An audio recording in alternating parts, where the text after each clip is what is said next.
Failure defined Shen's daily life. At 23, he wandered the streets without direction, eaten alive by regret after dropping out of school for an internship that led nowhere. The final straw came when he got fired from the coffee shop where he worked part-time. Rage burned inside him. He was convinced his boss had used him as a punching bag simply because he looked powerless. If he had stayed in school, he would be far away from this daily humiliation. Climbing the stairs to his apartment with his mind on the verge of exploding, he barely noticed what was happening around him. A girl dressed in bizarre clothing suddenly appeared, laughing right in his face. Shen was completely confused, but his surprise quickly turned into annoyance when she tried to sell him some kind of VIP service for an absurd amount of money, whether paid in cash or by card. Completely broke, he cut her off immediately. She had knocked on the wrong door, mistaking a bankrupt guy for a millionaire. As he headed toward his apartment, his frustration only grew. If he had money, nobody would dare walk all over him like this. Right now, his only priority was satisfying his hunger. That was when he nearly collided with a delivery driver in the middle of the narrow hallway. Overflowing with friendliness, the man complimented Shen and handed him a package, claiming that this McDonald's order would guarantee him a peaceful night. But Shen's patience had already run out. Holding back his stress, he immediately corrected the man, revealing that the actual order was from KFC. The delivery driver swallowed hard after realizing the mistake and quickly rushed away. Shen continued climbing the stairs, lost in thoughts about how people's appearance and abilities could shape their fate and mislead everyone around them. Through the walls, glimpses of his neighbors' lives leaked into the hallway. Brightly lit apartments with people waiting for food deliveries, playing video games, or turning on the TV. After overhearing audio from a family drama coming from a young boy's apartment, Shen grew irritated and muttered that the kid should be watching cartoons instead. Things got even worse when he reached out to open his apartment door. The doorknob was completely jammed, demanding physical effort he simply did not have left after such a brutal day. As he struggled with the lock and silently prayed for some miracle that might finally bring him peace, a loud crack echoed from above. The hallway light flickered violently, emitted a sharp screech, and burned out, plunging everything into complete darkness. His frustration deepened. Replacing the bulb would have been simple enough, but tracking down the building superintendent at that hour would be an impossible test of patience. Then, out of nowhere, a hostile whisper echoed directly behind him. Alone in the darkness, Shen froze. He demanded to know who was there, trying to calm himself with the idea that it was nothing more than a hallucination caused by exhaustion. But the mysterious voice persisted, dripping with words about death, witchcraft,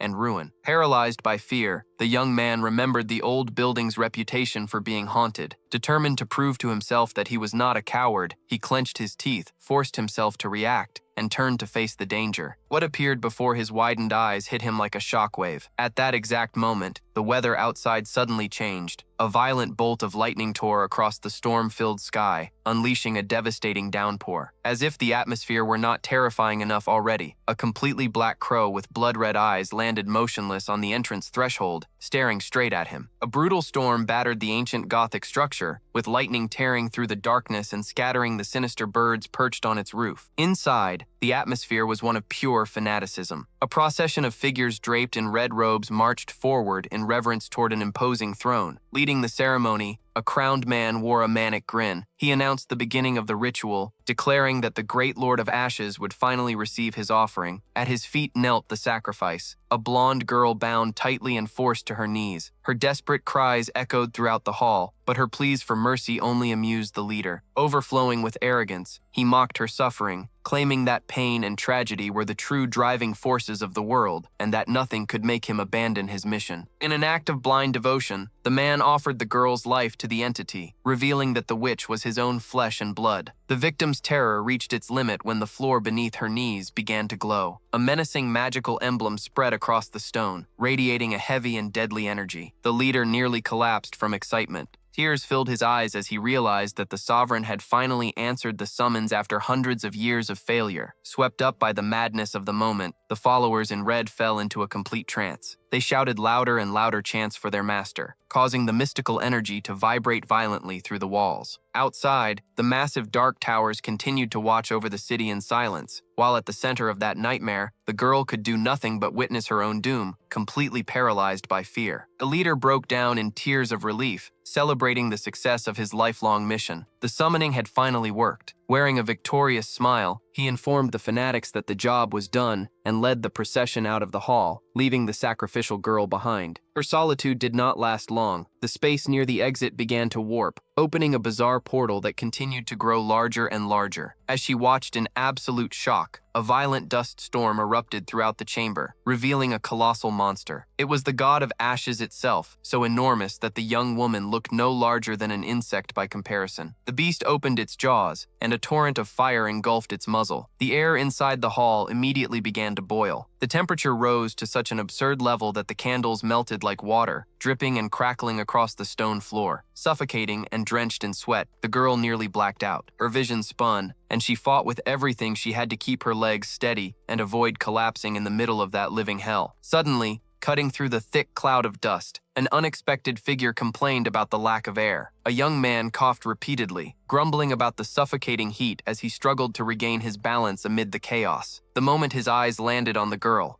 he froze. For a second, he thought she was the ghost he had sworn had been whispering behind his back. But as the dust settled, reality hit him. The strange girl was no ghost at all. The young man had already begun to suspect that something was seriously wrong. Blinded by fear and overwhelmed by the scorching air, the girl kept her eyes tightly shut, unable to see who had appeared before her. Shen studied her carefully and finally reached a conclusion. She was not some supernatural apparition, but a real person of flesh and blood. Without wasting a second, he loosened the thick ropes binding the young woman. The floor was so hot that the restraints caught fire and crumbled into ash the moment they hit the ground. As Shen grabbed the captive girl's hand, he noticed sweat pouring down her skin. In a conclusion that was almost comical, Shen assumed she was burning up with a terrible fever from a bad cold. Concerned, he touched her face to wake her up, already wondering how he was going to drag the stranger to a hospital. When the girl finally woke up, her reaction was bizarre. Completely ignoring the young man standing right in front of her, she immediately dropped to her knees in blind reverence, muttering about the great sovereign of ashes. Shen tried to cut through the nonsense, pointing out that he was nowhere near being a lord, no matter how strong she imagined him to be. Trapped in a deep trance, she continued rambling about her master. Growing irritated by her stubbornness, Shen demanded to know what kind of monster she thought he was, but there was no reasoning with her. With a distant, almost delirious stare, her mind could only process the image burned into her memory, a titanic creature emerging from the dust, spewing fire and ready to destroy everything in its path. The vision haunting the girl's thoughts was pure nightmare fuel, a blazing beast whose scorching fury consumed everything around it. Unable to understand the source of her terror, Shen let out a sigh and concluded that the strange girl was definitely missing a few screws. His concern immediately grew. Trying not to frighten her any further, he crouched down and calmly asked if all that crazy talk was actually directed at him. No response. She simply closed her eyes and pretended to pass out again, leaving him both uneasy and confused. Shen had no idea whether he had genuinely terrified the girl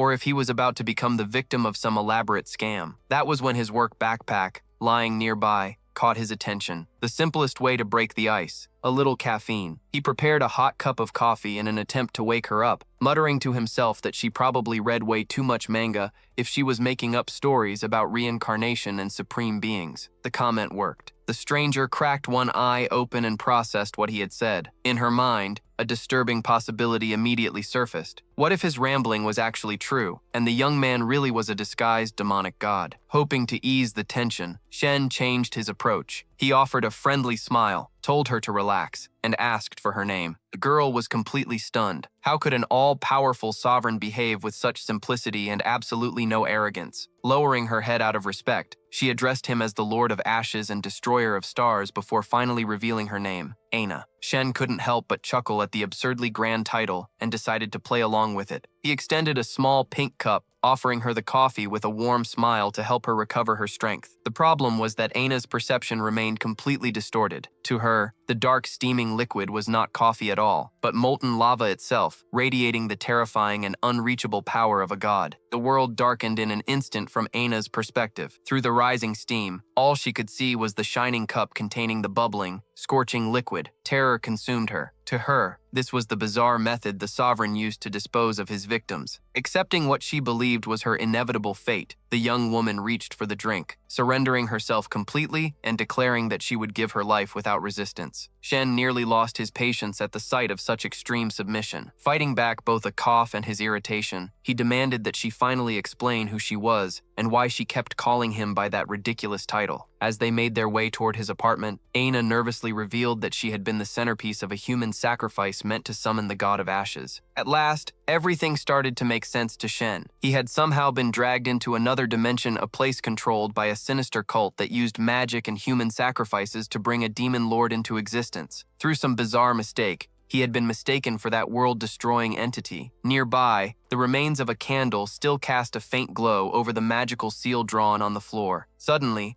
a violent vortex began forming around Shen, shielding himself from the swirling dust and blinding light. He realized that the portal was demanding its price and that his time in this world had come to an end. There was no opportunity for a proper farewell. He flashed Aina a quick smile and gave her one final instruction, telling her to stay safe. The very next second, the young man vanished into the void. Aina remained frozen, staring as the portal closed and the boy vanished into the void. In that moment, a whirlwind of thoughts and strange voices flooded her mind. Her entire life had been shaped around the belief that her sole purpose was to become a sacrifice and that she should feel honored by it. Lacking the strength to fight against that system, she had accepted her fate. Swallowing her fear of what lay ahead, the young woman decided to move forward and obey what she believed to be the will of that divine being. Yet one question continued to bother her. Why had she been given such a bizarre reward? Staring at the steaming cup, she recalled the teachings of her cult, which revolved entirely around summoning and worshipping the sovereign of ashes. Suddenly, a horrifying thought flashed through her mind. What if the entity only accepted women at its altar? Startled by her own theory, she quickly pushed the idea away, concluding that a mere mortal could never hope to understand the mind of a god. Trying to calm herself, she carefully held the bubbling container. The warmth radiating from it brought an unexpected sense of comfort, even though the liquid still looked like molten lava in her eyes. Outside the Gothic temple, the world was being battered by a violent storm of rain and hail. Yet around the girl,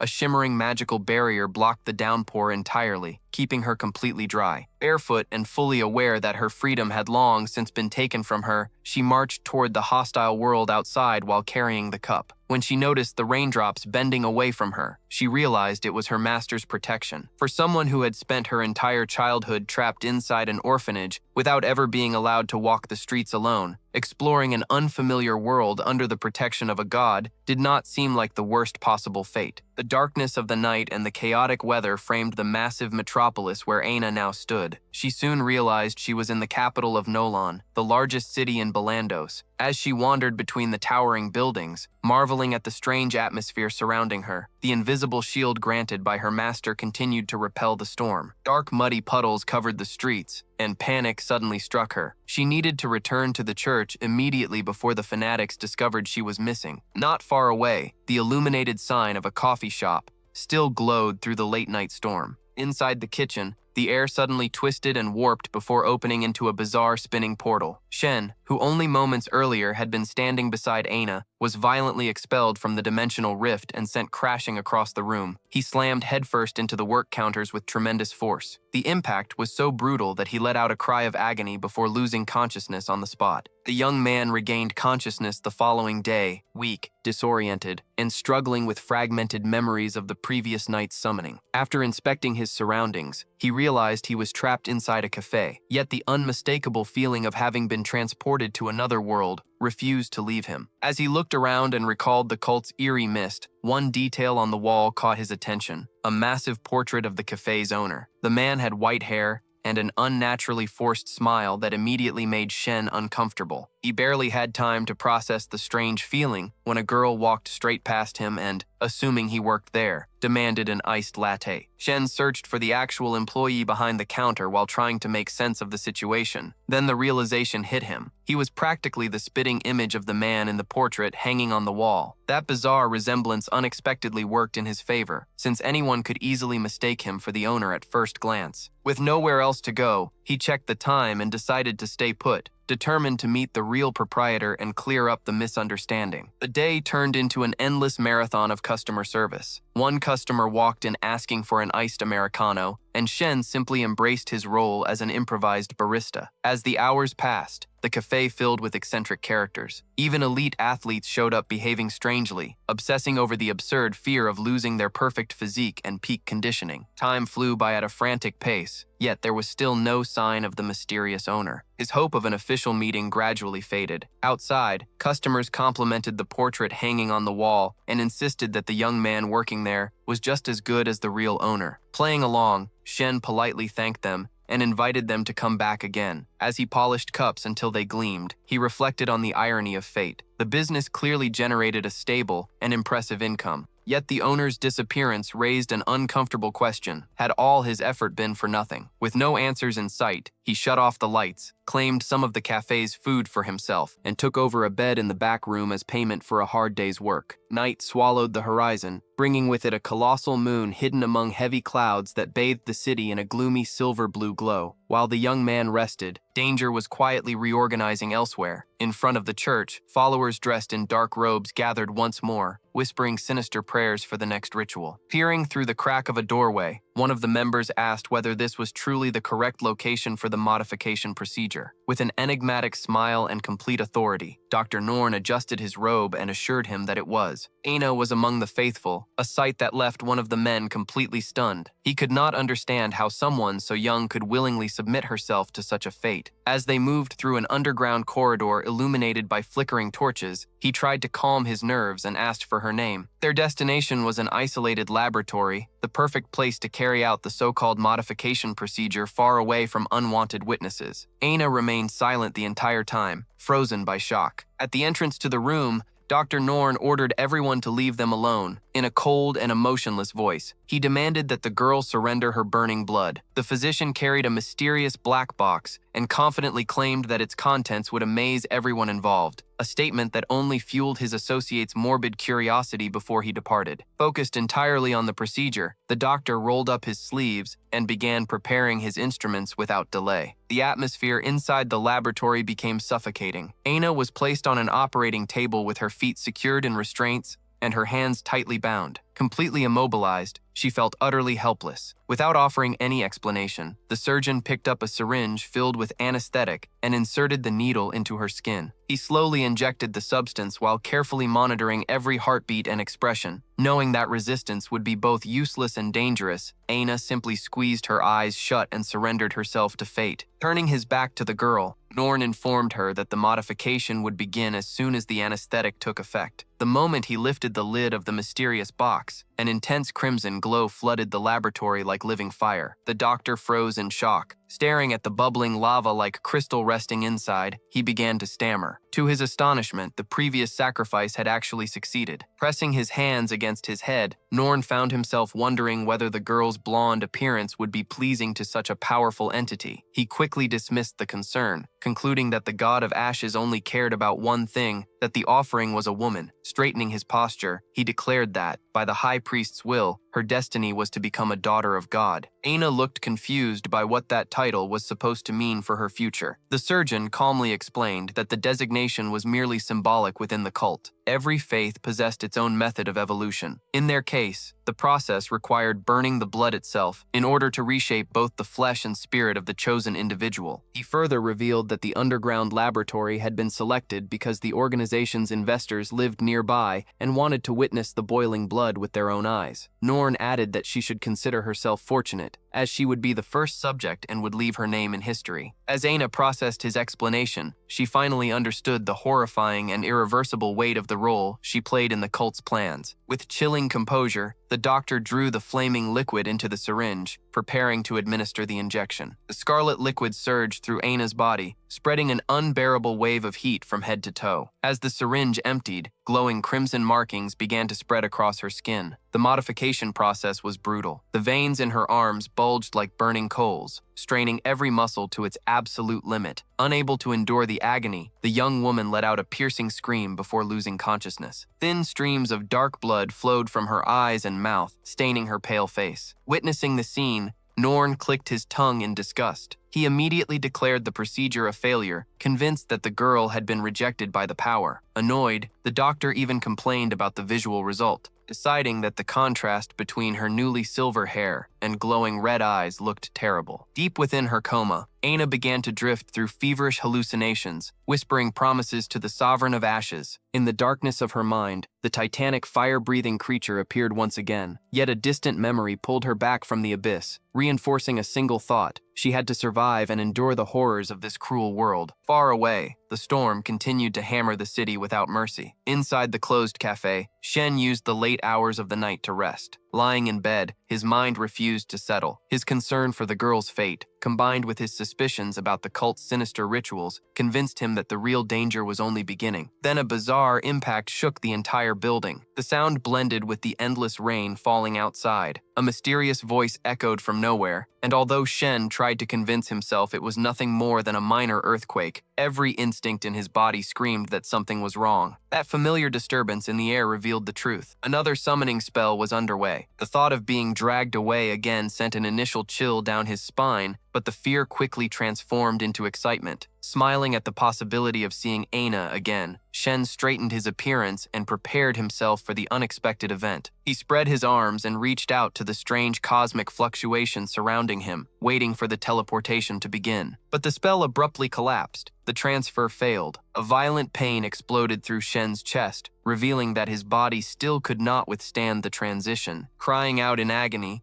he collapsed while clutching his heart. A mass of dense, radiant energy wrapped around his hand, pulsing with a destructive force that felt completely untamed. Staring at the mysterious glow now flowing through his veins, Shen squeezed his eyes shut. All he could do was endure as this new and unfamiliar nature took control of his body. The truth finally dawned on him. That burning sensation was a direct consequence of his earlier divine transformation. The strange glow faded from his fingers, but the heat continued boiling beneath his skin, leaving him completely tense. Looking at his palm, he realized that thermal energy had spread through his entire arm, flowing directly from his chest. He felt as though he could unleash fire at any moment. Amid the chaos inside his mind, a strange name surfaced from nowhere: Nakaji. He had no idea why. Without wasting another second, Shen jumped out of bed, determined to find proof of what was happening. He recited a command in Japanese to summon flames, but the result was disappointing. A tiny spark flickered briefly in the air before vanishing. Refusing to accept failure, Shen focused every ounce of his willpower and demanded the power return. This time,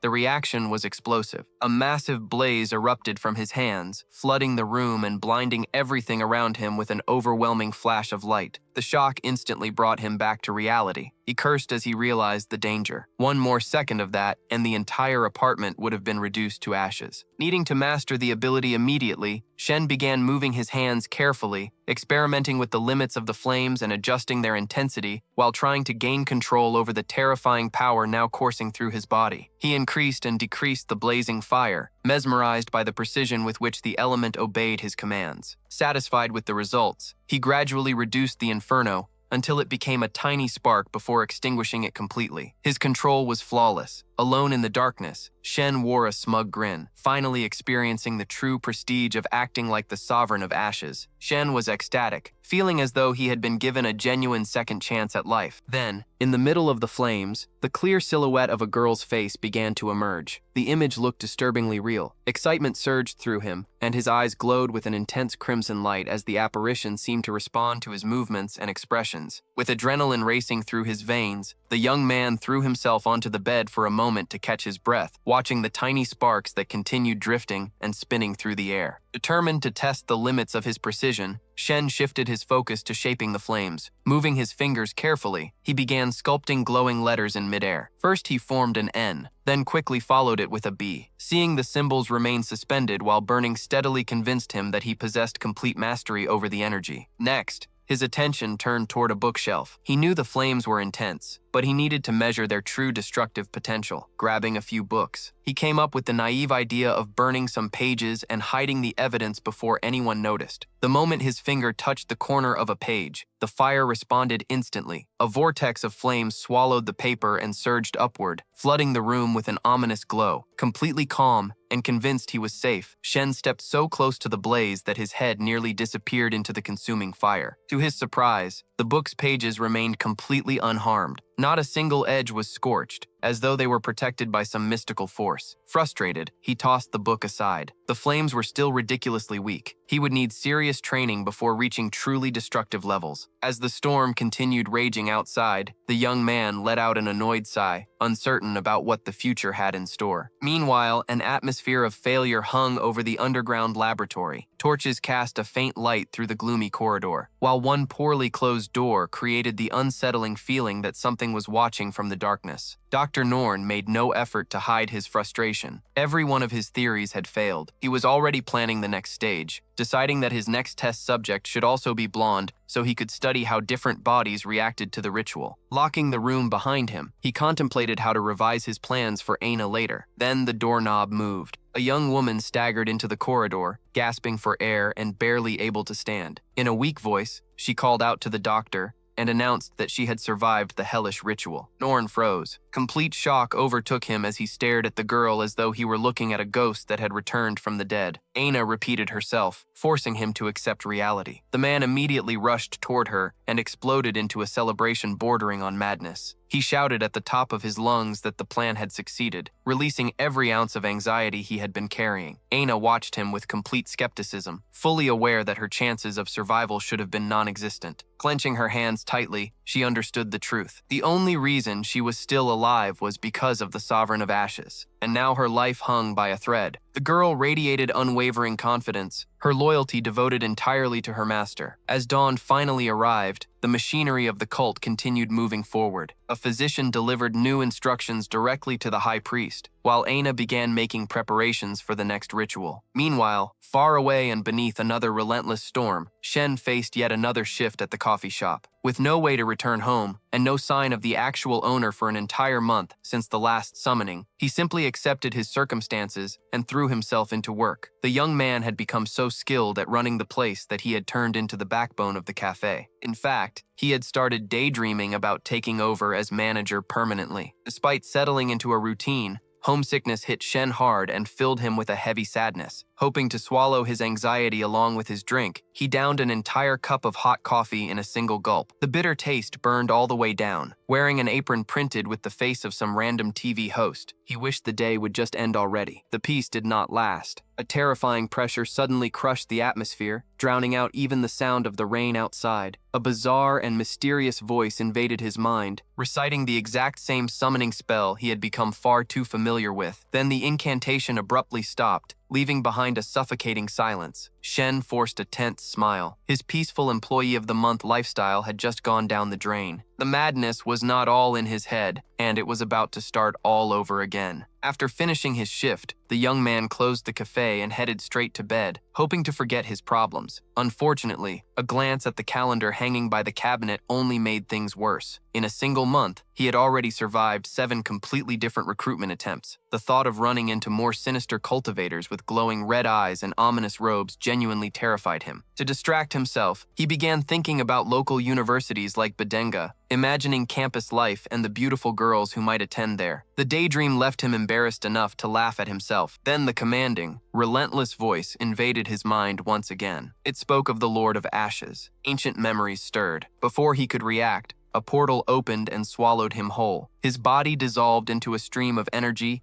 and vanished at the exact moment a savage bolt of lightning split the sky overhead. 10 minutes before his disappearance, the temple was already bustling with activity. Preparations had been completed, and the faithful lined up to begin the ceremony immediately. Standing before a glowing symbol etched into the floor and surrounded by altar candles, the leader initiated the invocation of the god of ashes, while the rest of the congregation knelt in complete reverence. Feeling a crushing energy settle across his shoulders, the commander was convinced that the deity would appear and help solidify their plans against the wealthy elites. Ironically, the bizarre cult itself survived because of money provided by fanatical rich patrons. Among the crowd of hooded followers, Aina remained kneeling with her head lowered, pretending to be obedient, while secretly pursuing her own agenda. Beneath her calm exterior lay tremendous destructive potential. She assumed the leader would once again deliver one of his usual speeches about the exclusive relics that wealthy investors smuggled into the cult. Then the high priest suddenly shouted. He declared that the time for the final sacrifice had arrived. Carrying a mysterious crimson box,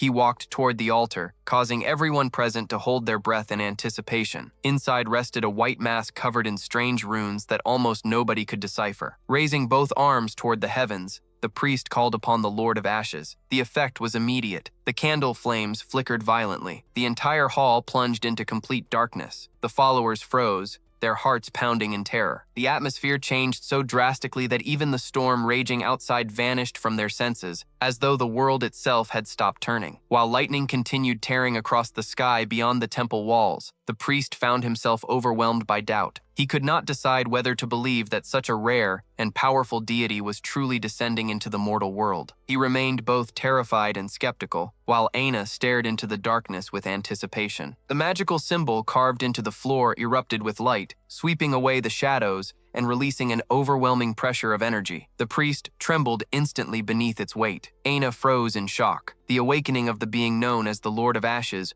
was happening far earlier than anyone had expected. Panic erupted when someone pointed toward the ceiling. Space itself was tearing apart. A colossal black rift opened overhead. The religious leader and the wealthy cultists stared upward in complete fascination. To the affluent believers, this was the luckiest moment of their lives. They sincerely believed their god had descended in person to collect the tributes prepared in his honor. A violent explosion of dust filled the chamber. From within the cloud, the silhouette of a gigantic monster emerged. Aina could barely process the fact that she was witnessing the creature for a second time. She felt torn between overwhelming dread and a small spark of hope. The threat escalated immediately. The beast opened its jaws and began gathering a sphere of pure fire. The scorching heat warped the air and locked the muscles of nearly everyone in the temple, while the high priest bowed in extreme worship, convinced he was experiencing the most sacred moment of his existence. The rest of the followers fell into complete panic. Faced with what looked like certain annihilation, they began begging for mercy. Then everything changed. Before the terrified pleas of the faithful, the devastating attack simply faded away. The sphere of fire vanished. The murderous aura disappeared. When the dust finally settled, the gigantic monster was gone. Standing in its place was Shen. Wearing an awkward smile and scratching the side of his face, he looked around in complete confusion. Instead of the supreme and destructive god everyone had expected, they were greeted by an embarrassed young man who looked as though he had accidentally walked into the wrong room. Shen stepped carefully, hoping not to attract too much attention. His mind raced as he tried to understand what force had dragged him back into this chaotic situation. From atop the platform, he scanned the crowd and suddenly froze when he recognized someone unexpected, Aina. She stood near the back, dressed in black and staring at him with fascination. Shen immediately noticed that she looked perfectly healthy, nothing like the fragile girl he had rescued before. He quickly concluded that his earlier intervention must have saved her life. Around her, the cultists appeared surprisingly organized, far removed from the image of mindless fanatics he had expected. Below him, the religious leader was reaching his breaking point. Sweating profusely and barely able to hear what his supposed master was saying, the priest panicked. Terrified that he might anger the deity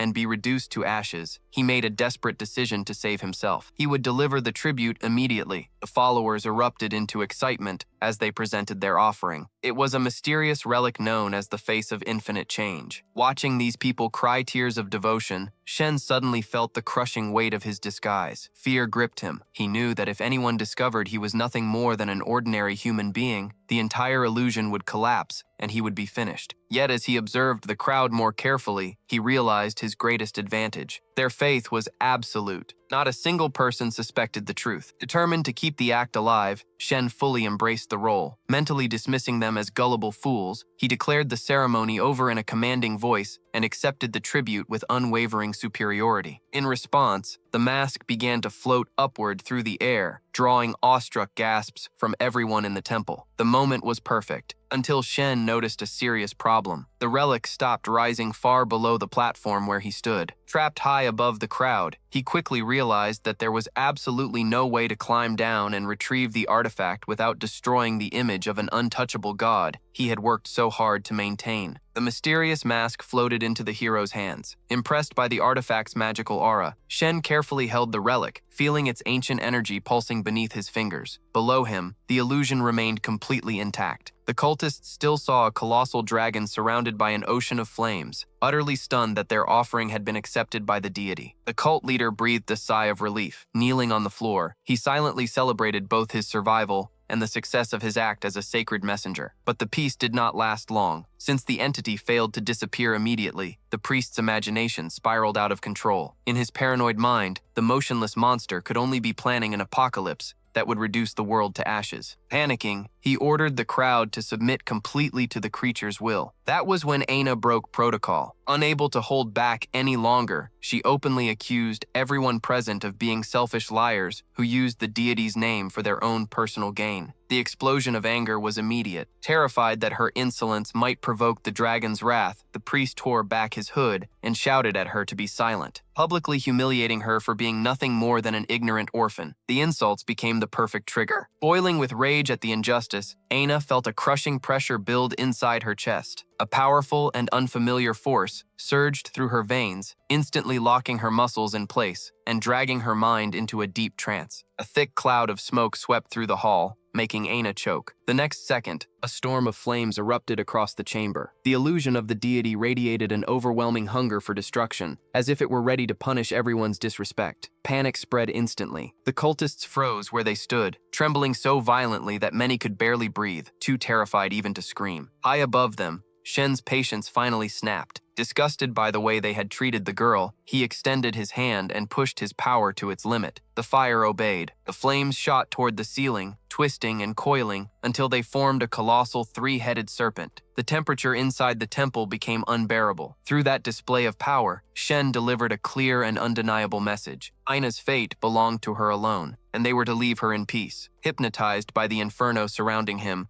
the cult leader watched as the mask was swallowed by the flames. His mind struggled desperately to rationalize the miracle unfolding before his eyes. Taking advantage of the moment, Shen demanded absolute submission. Without hesitation, the priest collapsed to the floor, swearing blind loyalty while trembling beneath the crushing authority of the being before him. Satisfied with the fear he had instilled, Shen gradually withdrew the flames. He declared the ritual complete and stepped toward the dimensional rift, announcing that he would return to his own world and required nothing further from them. Their lives had been spared. Aina watched the scene in complete shock. A faint smile broke through the tension on her face. To her, the cruelty people associated with the creature was nothing more than a lie. In her mind, the world's disasters happened only because humanity failed to understand the true nature of that god. The overwhelming aura vanished completely. The tense silence inside the temple was broken only by the steady sound of rain striking the roof overhead. The priest finally exhaled, realizing that the worst was over. The entity had left. That sense of relief lasted only a moment. When the priest turned to face his followers, he found absolute chaos. The cultists were screaming in agony, clutching their heads and writhing across the floor as though they had completely lost their sanity. Completely lost in the middle of the collective breakdown, Dr. Norn rushed forward and grabbed the cult leader by the robes, demanding immediate answers. Cold and calculating as ever, the high priest simply declared that the energy field required urgent purification. Deep down, however, he was panicking. If even one of those billionaire investors permanently lost his sanity, the cult would be ruined. Norn refused to back down and continued pressing for answers. That was when the religious leader revealed the true extent of his authority. Using a hidden and overwhelming ability, he simply ordered the doctor to kneel. The invisible force crushed Norn's will. Unable to resist, he dropped to his knees, terrified by the consequences of challenging his superior and feeling like nothing more than a puppet on strings. Still shaken on the floor, the doctor attempted to salvage the situation by revealing a critical piece of information that could change the clan's future. The subject was Aina. The priest listened carefully as his own suspicions began to feel increasingly justified. Unaware of the tension between the two men, the girl remained trapped inside her own trance. Blinded by devotion, she endlessly murmured that she had been born solely to serve the Lord of Ashes and that she was the only person in the world capable of truly understanding him. Before long, that devotion escalated into a disturbing fit of hysterical laughter. The episode ended the moment the priest ordered her to approach. Startled, she obeyed. To her surprise, the leader announced before everyone present that Aina was God's true chosen one and demanded that she be treated with the utmost respect. What initially sounded like a blessing soon revealed a darker side. With a cynical smile, the man informed her that he would personally become her mentor from that day forward. His ambitions had nothing to do with spirituality. He intended to use her as a tool to dominate the world and establish a new global order. The moment Aina realized she was being manipulated, her shock quickly transformed into anger. She froze in place, clenching her fists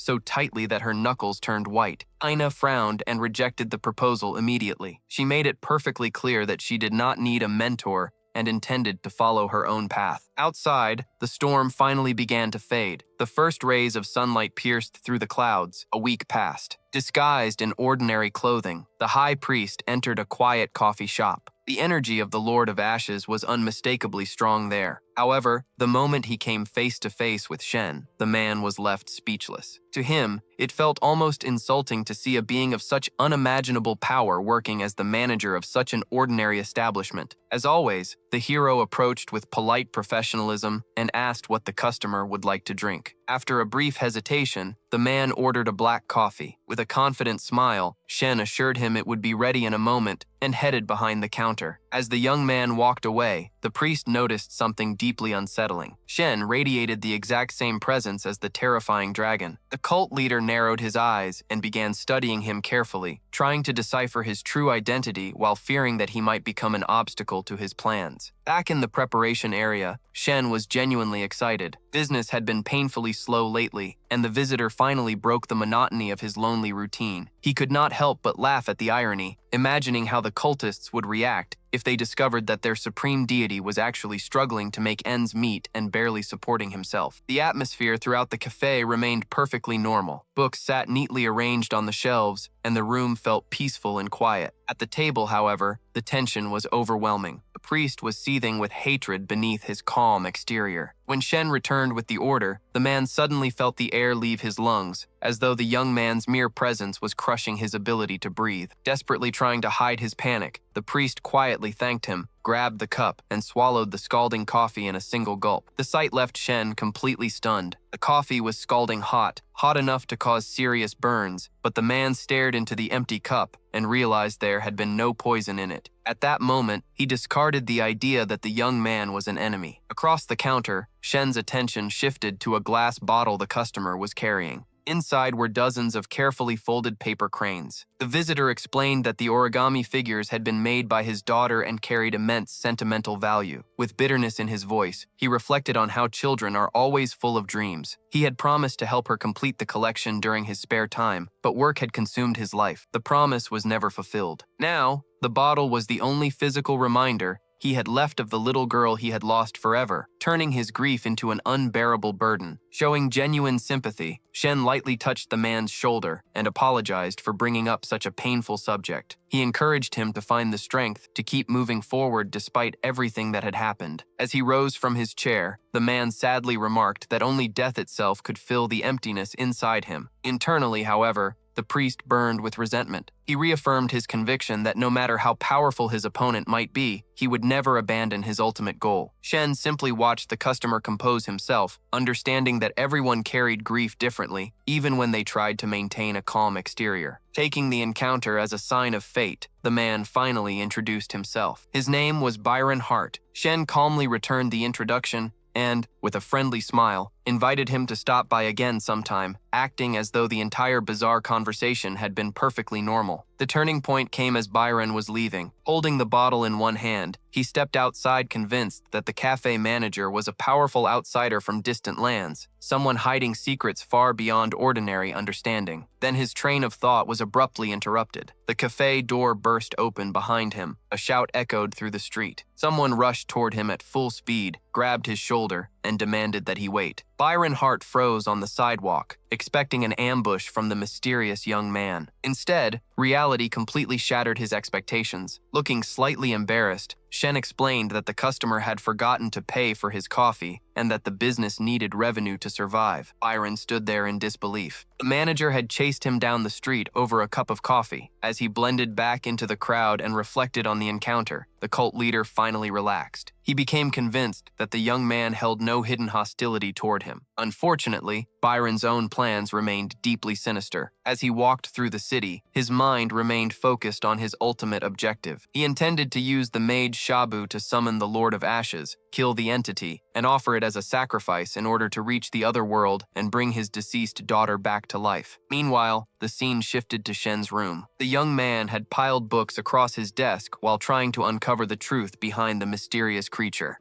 One volume described the Lord of Ashes as a god with the body of a gigantic serpent that appeared at midnight to oversee the cycle of destruction and rebirth. To Shen, the text sounded more like a cheap fantasy novel than an authentic religious scripture. After failing to discover any hidden notes within the pages, he moved on to tomes discussing spirits, chaos, and ancient sacrificial rituals. Eventually, a severe headache forced him to take a break. His thoughts drifted toward the dangerous journeys he had experienced, reminding him of an old manual passed down by his ancestors. Determined to test its contents, Shen began a meticulous ritual. He attached yellow papers bearing his own name and the names of several warriors around the edges of a table. Following the instructions precisely, he rotated the table according to the prescribed directions while chanting the spell aloud. The moment he pulled away the paper containing his own name, the air around him seemed to grow heavier. The following day, at the exact same hour, he collected the remaining papers to see whether anything had changed. The final test took place under the cover of darkness. Shen spent the entire night alone in a cemetery, surrounded by nothing but the wind and the distant echoes of the city. He tried to decipher the connection between the trials, the ritual, and the names that had been revealed. Lighting a small flame at the tip of his finger to illuminate the darkness, he finally accepted a harsh reality. Brutal and dangerous days were approaching, and he was nowhere near ready for them. His second experiment with fire was far more ambitious. This time, Shen successfully shaped the flames into the form of a gigantic man, yet the illusion failed to impress even him. He knew it was nothing more than a visual trick capable of intimidating amateurs, completely useless in a real fight. Frustrated by his slow progress, Shen grabbed his head in despair, feeling his confidence begin to crumble. The mask the high priest had given him sat on the table, a promise of absolute power. He looked at it with contempt. In his hands, it seemed like an ordinary object, even though he knew the artifact had potential in the hands of the right user. Frustrated that he couldn't figure out how it worked, he hurled the relic to the floor. The item almost completely dissolved, leaving behind only a small fragment. It was the breakthrough he needed. As he stared at the shard, the logic behind the item finally clicked. The hero rushed to the mirror to test his theory. The secret of the disguise was using shadows to conceal one's true identity. The moment he positioned the fragment, his reflection changed instantly. His features became sharper, his hair grew longer, and his gaze took on an intimidating coldness. The result looked perfectly natural and wouldn't raise any suspicion. Excited, he decided to test the limits of its power. Shen tried altering not only his face, but also his clothes and physique to hide himself completely. In the blink of an eye, the hero transformed into Cameron Rider, wearing a red suit that resembled an insect. When he dispelled the illusion and returned to normal, he broke down in tears, overwhelmed with relief after finally achieving a lifelong dream. Outside the coffee shop, the building was wrapped in complete silence until a series of bizarre events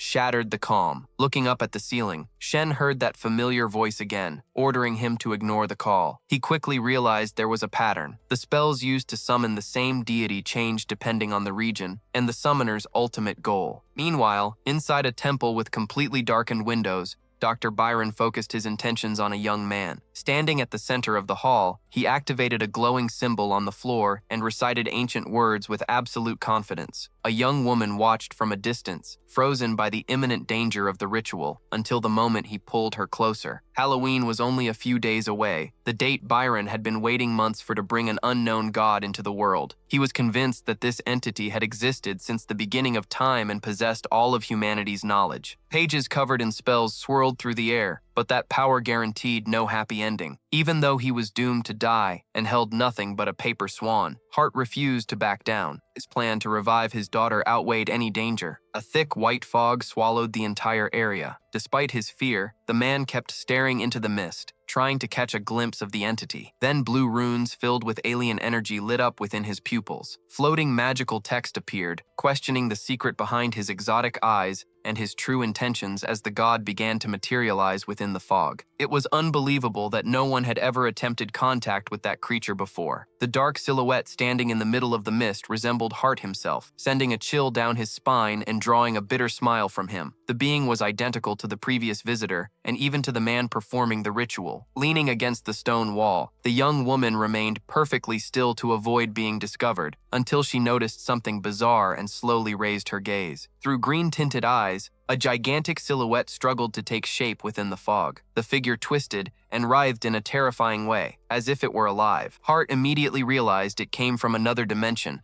and possessed an entirely different identity. The cosmic entity couldn't have cared less. Furious, it dismissed the summoner as an insignificant worm, yet the man still managed to glimpse the true face of that colossal being. Runes flashed through the air once more. From a distance, Shen finally understood what was happening. The priest was overcome with a mixture of euphoria and reverence when he realized the deity had truly answered his call. He confessed that he had sacrificed everything for supreme power and begged for his daughter's resurrection. Then he extended his hand. A tiny superheated fire egg emerged from his palm. Within seconds, it exploded and transformed into a gigantic beast made of pure destructive energy. Even the summoner staggered back in shock at the sight of the bizarre and deadly monster he had created. He waited for a divine response, but the surroundings were consumed by crushing silence with no sign of an answer. Shen realized the man wasn't acting out of malice. He had simply become far too dangerous, so he chose to keep watching. That was when the entity's voice echoed through the area, accepting the offering that had been created through so much fanaticism and fear. Flames erupted. The monster warped the reality around it and vanished into thin air instantly. As the sacrifice was sealed in stone, a mystical fire covered the priest's face, acting as a shield against intruders without burning his skin. Hart felt relieved that he no longer had to bear that burden, but terror quickly followed. The offering had been completely disintegrated, proving that the creature's power surpassed all limits. He froze, standing on the verge of crossing a point of no return. Completely overwhelmed, he screamed for his daughter's life to be returned, no matter the cost. Watching the scene unfold, the protagonist understood that the man's desperation was genuine. Even without knowing him personally, Shen could see that a father's love justified such madness. The priest's eyes carried both grief and hope, though it was obvious that no power could truly reverse death. After all, ancient scriptures divided beings into 8 classes, and the Lord of Ashes belonged to a unique and extraordinarily rare lineage. The concentrated smoke carried wisdom for those capable of deciphering it. Byron desperately searched for valuable knowledge he could use to bargain with the Lord of Ashes in exchange for his greatest wish. Seeing this, Shen concluded that the entity only cared about things originating beyond their reality, since the material world held nothing new for it. To the young man, the priest was clearly unprepared to face the power of the Lord of Mist. Hart couldn't understand the divine rejection or why his sacrifices kept failing. Then the fog lit up with unfamiliar runes, signaling that far deeper wisdom was required to move forward with his plans. Byron explained that the entity controlled Kun, a legendary fish of hidden magic. At the center of the glowing circle, the creature transformed into a mystical bird known as Pan. The scene felt like a visual hallucination where reality and fantasy blended completely together. Runes of liberation appeared once again. The price demanded was humiliation and the surrender of one's own body, and Hart immediately recognized the danger. Any violation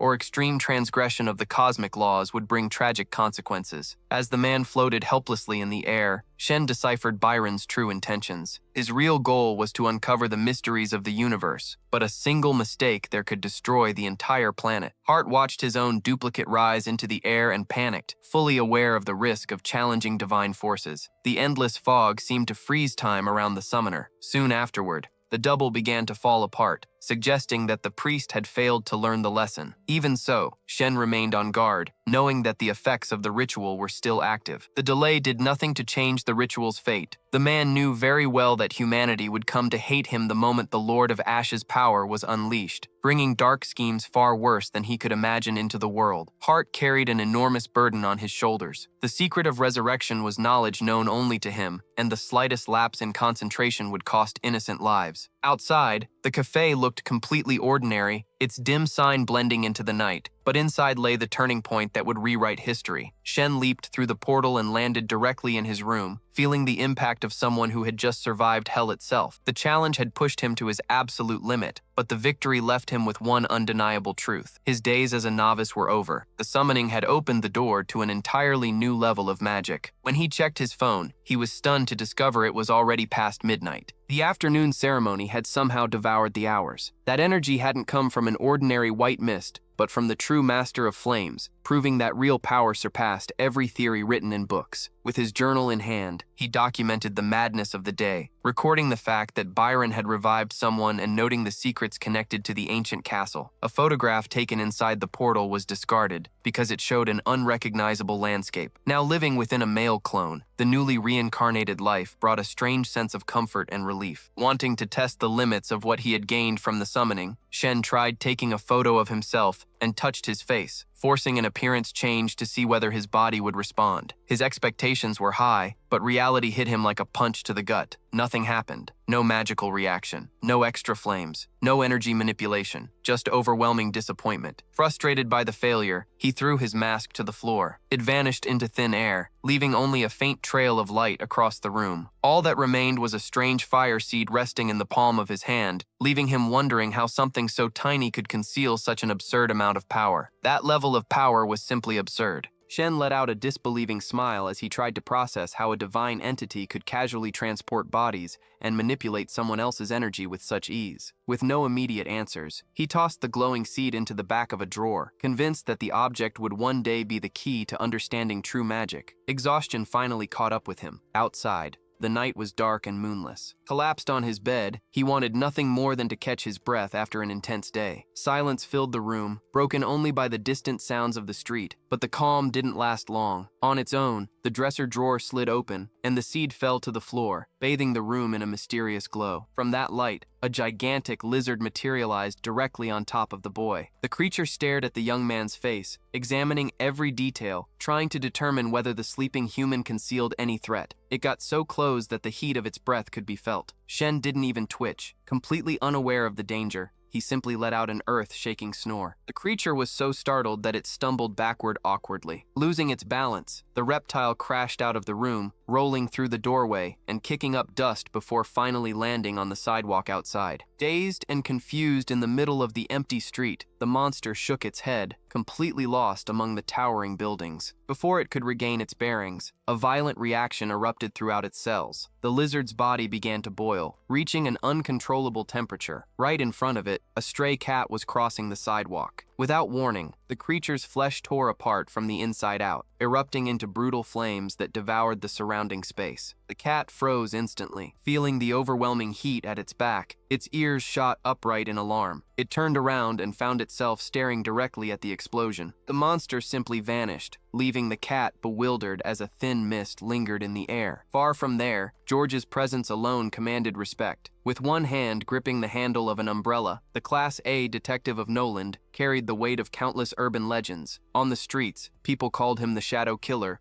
or the Immortal Bird. Fame, however, had done nothing for his patience. Irritated by the voice coming through his earpiece, he demanded that the caller stop wasting time and get straight to the point. Despite his ironclad reputation, the bearded man saw himself as nothing more than an ordinary guy caught in the middle of chaos. Standing in front of the cafe where Shen worked, he processed the report that the owner was completely clean. The order coming through the communication channel was clear and dangerous. Infiltrate and sweep the area. Any mistake would come at a heavy cost. Closing his umbrella with a weary sigh, he stepped forward and took point. The situation had reached a critical level, requiring absolute secrecy. A red alert had been triggered after a victim woke up screaming in terror, ranting about gods and demons. The investigation escalated rapidly into a potential global extinction-level threat. To confirm his target, the investigator pulled a crumpled photograph from his pocket. The quality was terrible, but it clearly focused on one of the cult's fanatics. Without hesitation, he pushed open the cafe door. The movement instantly cut through Shen's welcoming smile and the friendly atmosphere of the shop. George ordered a coffee on the spot, while silently surveying every inch of the establishment with an intimidating presence. George watched Shen's every move with a precise, almost clinical gaze. Through his earpiece, a partner insisted that it was impossible for the young man to be an ordinary civilian with no connection to the divine. Yet the detective remained convinced that the normalcy surrounding him was merely a facade. As Shen served the coffee, the tension thickened. George suddenly asked whether anything unusual had happened recently, and Shen immediately felt a cold sweat run down his back. He admitted that something seemed out of the ordinary but chose to lie, claiming that business at the cafe had simply slowed down in order to avoid deeper questions. George accepted the answer without argument, offered a curt thank you, and walked away, leaving a charged atmosphere hanging in the air. The clock crept toward 2 p.m., and exhaustion was beginning to wear away at the investigator's patience, but he never lost focus. The moment the detective stepped out the door while complimenting the coffee, Shen felt as though the weight of that gaze still lingered in the room. He tried convincing himself that George was nothing more than an ordinary man, but his body reacted differently. His hands began trembling violently, an unbearable chill settled deep into his bones, and a wave of terror appeared from nowhere, paralyzing his senses. The panic was a warning that awakening his power would require a far greater price than he had expected. Shen glanced at his phone, frustrated by the slow progress. He tried forcing energy into his hands, searching for the flames he had witnessed before, but nothing responded. Magic wasn't a toy that could be activated on command. It demanded mastery and experience he simply didn't possess yet. In the middle of his failed attempt to force the flow of energy, his body faltered. His flesh seemed to give way, dissolving into a dense white mist that spread throughout the room and swallowed everything around him. Shen was testing his newfound ability to move through space without physical limitations. Upon reaching the center of the cafe, he returned to his human form and stabilized the flow of energy. The conclusion was immediate. This ability surpassed the flames and represented the ultimate tool for strategic escapes. It would require intense training, but the risk was worth it. The sudden opening of the door shattered the silence. George appeared, forcing Shen to freeze and suppress his reaction. Breathing heavily, he put on a mask of normalcy, fully aware that the detective had almost witnessed something compromising. The fear never left him. A single mistake would reveal everything. George, meanwhile, experienced a complete shift in perspective. He could sense an overwhelming force, an undeniable demonic trace radiating from the young man. The detective admitted that his initial assessment had been wrong. Shen was no ordinary civilian. His aura surpassed that of renowned mages and researchers alike. The cafe was suddenly flooded by an intense thermal pressure, exposing the boy's latent power. Intrigued by the spike in pressure, George had returned to investigate. He described the demonic aura filling the cafe as a tiny boat being tossed around by gigantic waves, never taking his eyes off Shen. Remaining calm, Shen offered him a coffee in an attempt to ease the tension, returning the detective's smile with one equally fake. George ordered a latte while keeping his full attention on the young man, carefully watching for any suspicious movement. When Shen noticed they were short on supplies, he excused himself and headed into the storage room. His mind was racing. He knew his power had been detected, and that his future now hung by a thread. The secret was becoming an unbearable burden, but his path had already been decided. He would carry this deception to its very end. Meanwhile, George waited in the cafe, fully aware that the young man hadn't gone to retrieve ingredients alone. The detective's suspicion had reached a boiling point. Cold sweat ran down George's back. The demonic aura filling the cafe was oppressive and impossible to explain, challenging everything he knew. He watched Shen's every move, hunting for any clue that might reveal the truth hidden beneath the boy's facade. Then his eyes landed on a phone that had been left on a table. It was the opportunity he had been waiting for. After opening the gallery, George found nothing but photos of a red cat. An involuntary smile crossed his face. For a brief moment, the image of a young man with a pet made him believe Shen might truly be an ordinary person. The relief didn't last. As he continued scrolling, a photograph showing a pictogram carved into the ground appeared on the screen. The symbol radiated danger and urgency. George knew immediately that it wasn't a coincidence. It was a crucial piece of a much larger and far more complex puzzle. When Shen returned to the main room, he found the cafe completely empty. He apologized for the delay, but the silence hanging in the air carried a strange sense of loneliness. His phone was still sitting on the table, yet the detective had vanished without leaving a trace. Shen immediately sensed that danger was drawing near. Meanwhile, deep beneath the temple, the same pictogram glowed with supernatural intensity across the stone floor. George, now infiltrating the site, moved with absolute caution. The air was heavy, saturated with the toxic essence of the god of ashes. He pushed through the dense fog until he suddenly stopped. The silence shattered. A colossal silhouette emerged from the mist. Rising out of the fog, the enormous face of a serpent stared directly at the intruder, its eyes crackling with lethal intent. George faced the creature without flinching, fully aware that it wasn't a deity but a colossal and deadly beast. The monster lunged forward, unleashing a shockwave that sent dust flying and shattered everything around it. George reacted instinctively, leaping away from a devastating tail strike that kicked up a massive cloud of debris before disappearing back into the shadows. His body felt heavy, but the detective sought the advantage of higher ground,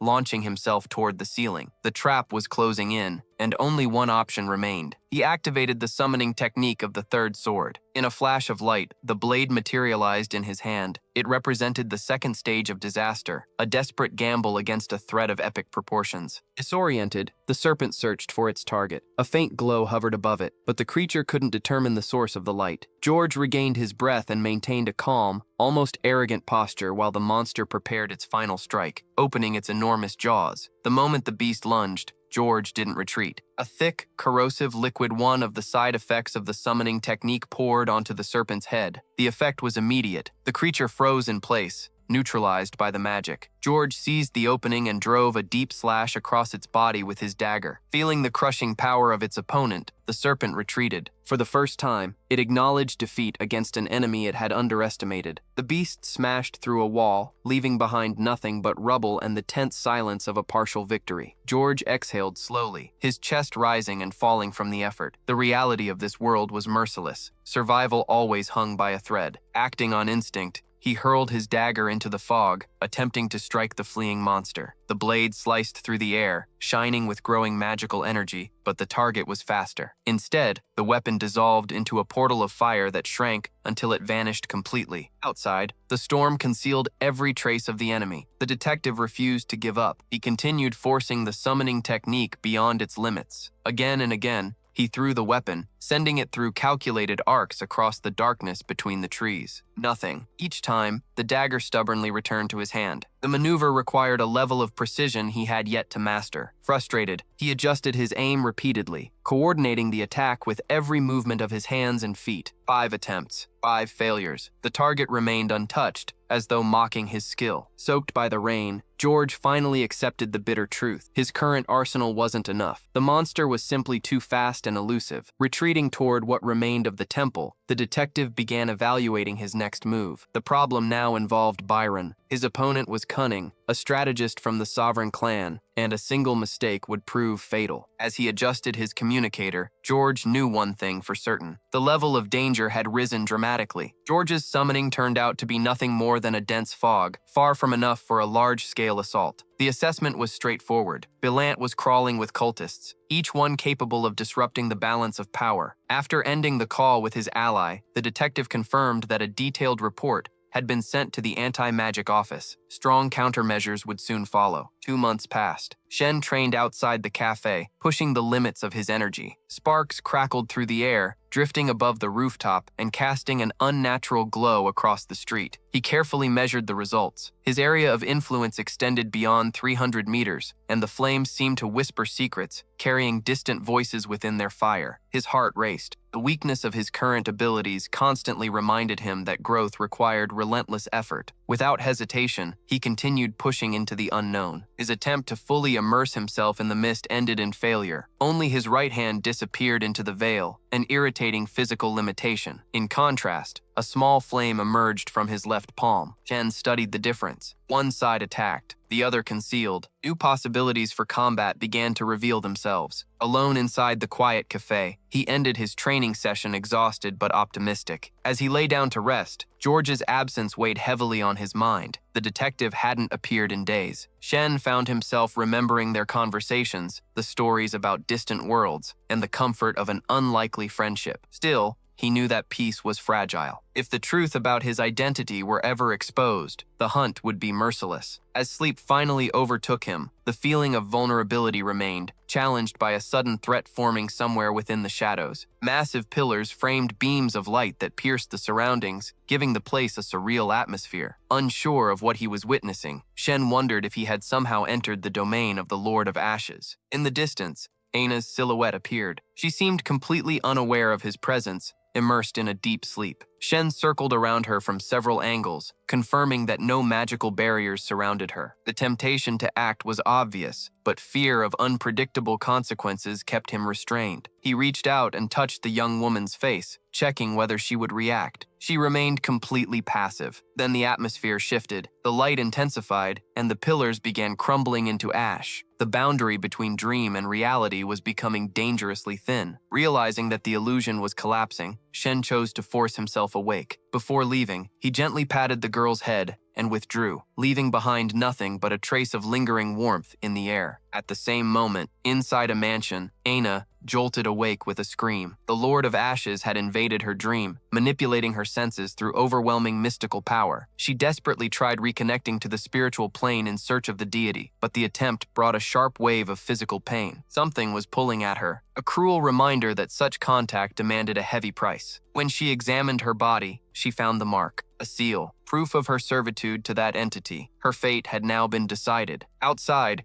rain poured from the sky, the sound of droplets striking her hood blending with the steady rhythm of the wind. Back at the cafe, Shen was lost in thought. That strange woman had crossed his path 3 separate times, and each encounter felt like an echo from a distorted reality. Whether by coincidence or fate, Aina spotted the cafe and decided to step inside, completely unaware that she was about to meet the young man she believed she had never seen before. Shen, meanwhile, felt secure. He was convinced that the cult members had no idea where he was, and that a direct encounter was highly unlikely. He couldn't have been more wrong. The doors opened. A woman with white hair stepped inside, her body wrapped in a robe and exhaustion written across her face. Shen froze. Recognition was immediate. Panic followed just as quickly. His shadow mask was nowhere nearby, and his true identity suddenly felt as fragile as a thread. Turning his back to her, his shoulders stiff with tension, he hurriedly asked what she wanted to drink, desperately trying to regain control of the situation. Aina, confused,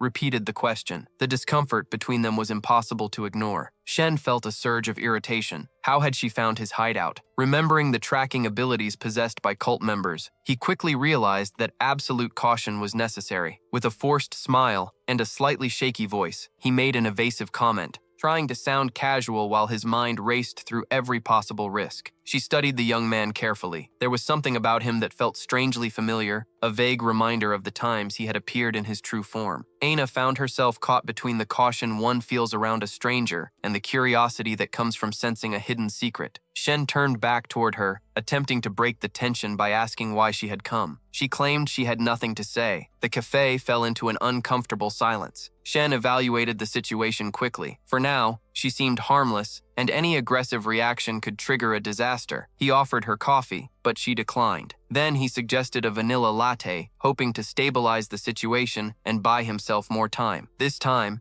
she accepted. As Aina walked toward a table, that feeling of familiarity struck her again. Her memory struggled to connect the scattered pieces, desperately trying to determine who the man truly was. Her thoughts spun in circles. Fragmented images continued surfacing in her mind, refusing to disappear. The aura of the Lord of Ashes still lingered over her like an indelible scar, warping her perception. Shen watched her every movement and quickly reached a conclusion. She was in shock, lost somewhere between reality and the trauma of her mystical encounter. While serving the latte, Shen tried to hide his tension. Maintaining a polite smile, he casually asked whether her visit had been spontaneous, all while carefully monitoring her reaction. Aina, meanwhile, felt an inexplicable attraction toward him. Something about him wasn't human. To Shen's horror, he realized she didn't recognize him, yet a strange scent of divine fragrance still clung to him, betraying his true nature. With no idea how to conceal it, he improvised. He would play the role of a simple messenger, someone carrying instructions from a higher authority. Aina took a sip of the latte. The warmth of the drink eased some of her anxiety. Acting attentive, Shen handed her a towel to dry her hair. It was another distraction, giving him an opportunity to carefully plant ideas in her mind. He spoke of a great gentleman who watched everything from afar, attempting to create a false sense of safety around an imaginary protector. The calm didn't last. The front door suddenly swung open. George stepped inside. The detective looked terrible. Fresh blood stained his raincoat, and the hesitation he showed while crossing the threshold spoke volumes about the danger he had faced. Shen immediately felt a surge of frustration at the man's recklessness, especially with Aina present. Reacting quickly, he forced a smile, greeted George, and guided him into a private room before disaster could strike. Watching the young man's speed and composure, George finally understood something. This wasn't an ordinary cafe employee. The boy's capabilities far exceeded anything he had expected. Taking a seat, George prepared to reveal the truth about his mission, though every word was wrapped in extreme caution. Meanwhile, Shen noticed that Aina was distracted by the towel and felt relieved that George hadn't spotted her in the adjacent room. The detective began a careful conversation filled with hidden meanings, only to be interrupted by Shen. Under the excuse of offering a relaxing coffee, the young man attempted to regain control of the situation. Even the formal discussion about payment served as an excuse to accelerate events. He needed Aina out of the cafe before George saw her. Approaching the girl, Shen asked whether she had come because of the warrant. The response struck like lightning. Pain exploded across Aina's face as the mark on her back began burning intensely. She confessed the burden of the death prophecy hanging over them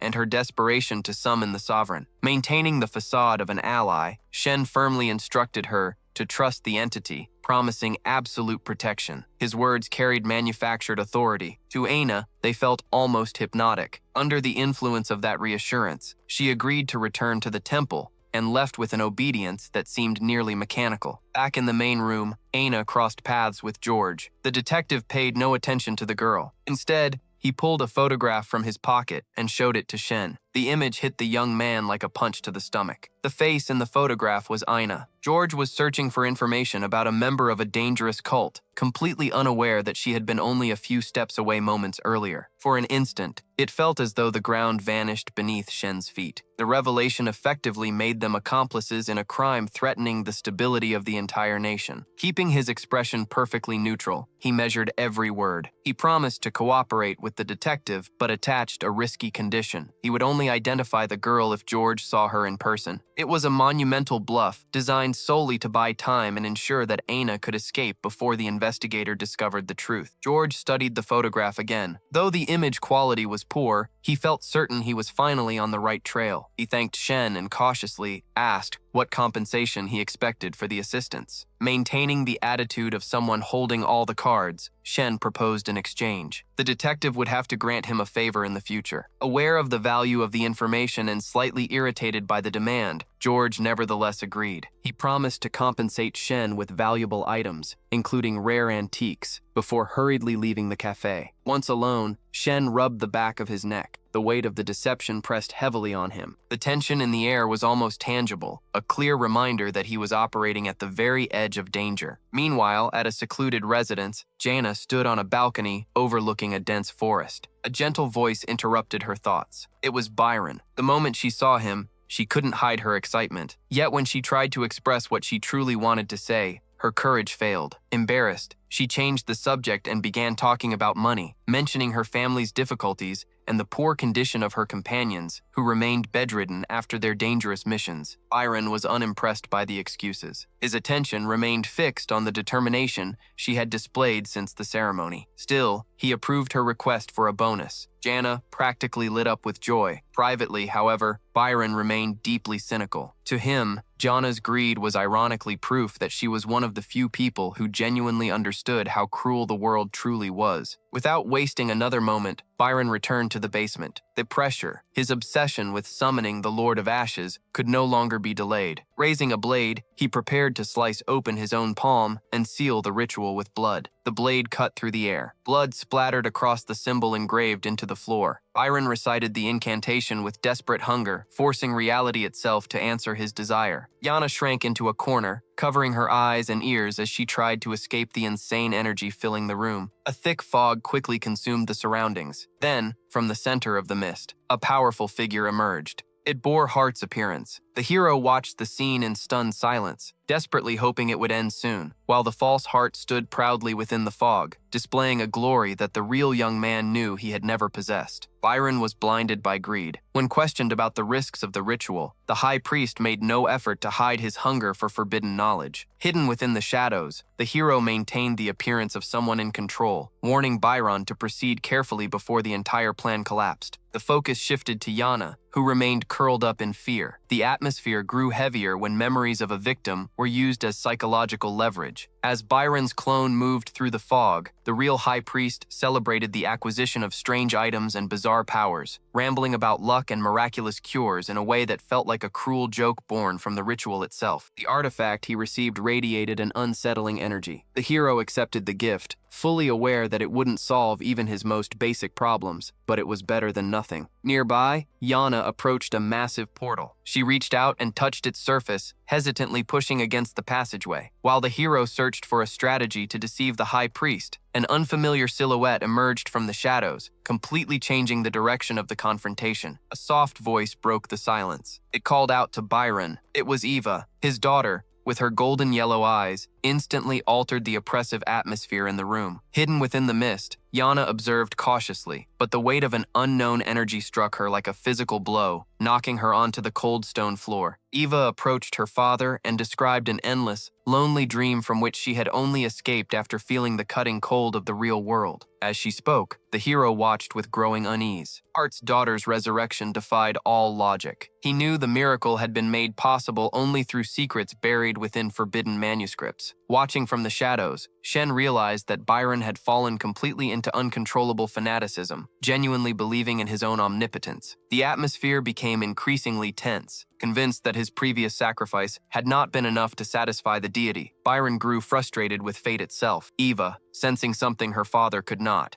quietly mentioned an invisible presence watching her from nearby. Paranoia immediately consumed Byron. He stared into the mist, obsessed with catching a glimpse of ultimate power. As his madness deepened, the high priest even considered sacrificing his own daughter to satisfy his thirst for forbidden knowledge. Noticing the terrifying shift in his behavior, Eva reached out and touched his shoulder, trying to pull him back from the destructive trance, while the room itself seemed moments away from exploding. Then Byron collapsed. The realization of what he had nearly done struck him with full force. Horror froze him in place, and tears filled his eyes as he confronted the monstrous nature of his own intentions. In a desperate impulse, he embraced Eva tightly. He promised to protect her from everything. He begged for redemption. Eva smiled and assured him she would not leave, yet the fear of losing her continued to gnaw at Byron from within. Turning toward the divine presence, Hart offered a future sacrifice in exchange for Eva's safety. Watching from the shadows, Shen couldn't understand the sudden transformation in the high priest's attitude. All he could see was that the man had become completely devoted to ensuring the girl's survival. After the hero withdrew, Byron remained kneeling within the mist, surrounded by silence. Memories soon flooded his mind. Days earlier, he had been approached about a mission involving a dangerous relic, a choice that now seemed impossible to avoid. As he searched his pocket for the item, despair settled over him. He had never wanted involvement with cults, but necessity had cornered him. Meanwhile, inside an abandoned cafe, silence felt almost unbearable. Taking advantage of the isolation, Shen tested his powers. To his surprise, his strength surged dramatically. A dense aura enveloped his body, leaving only his athletic shoes visible as he glided through the room. Returning to human form felt like navigating a maze. The strange artifact he had obtained remained a mystery, and he felt utterly ignorant about how to use it. Reality was unforgiving. If he wanted mastery, he would have to work ordinary jobs, sacrifice his free time, and study ancient texts. Frustrated by his slow progress, he slapped his own cheek and forced himself to focus. He needed to find George. With any luck, his mentor would know what to do with the mysterious ring he now carried. Wearing a jacket emblazoned with Alice's logo,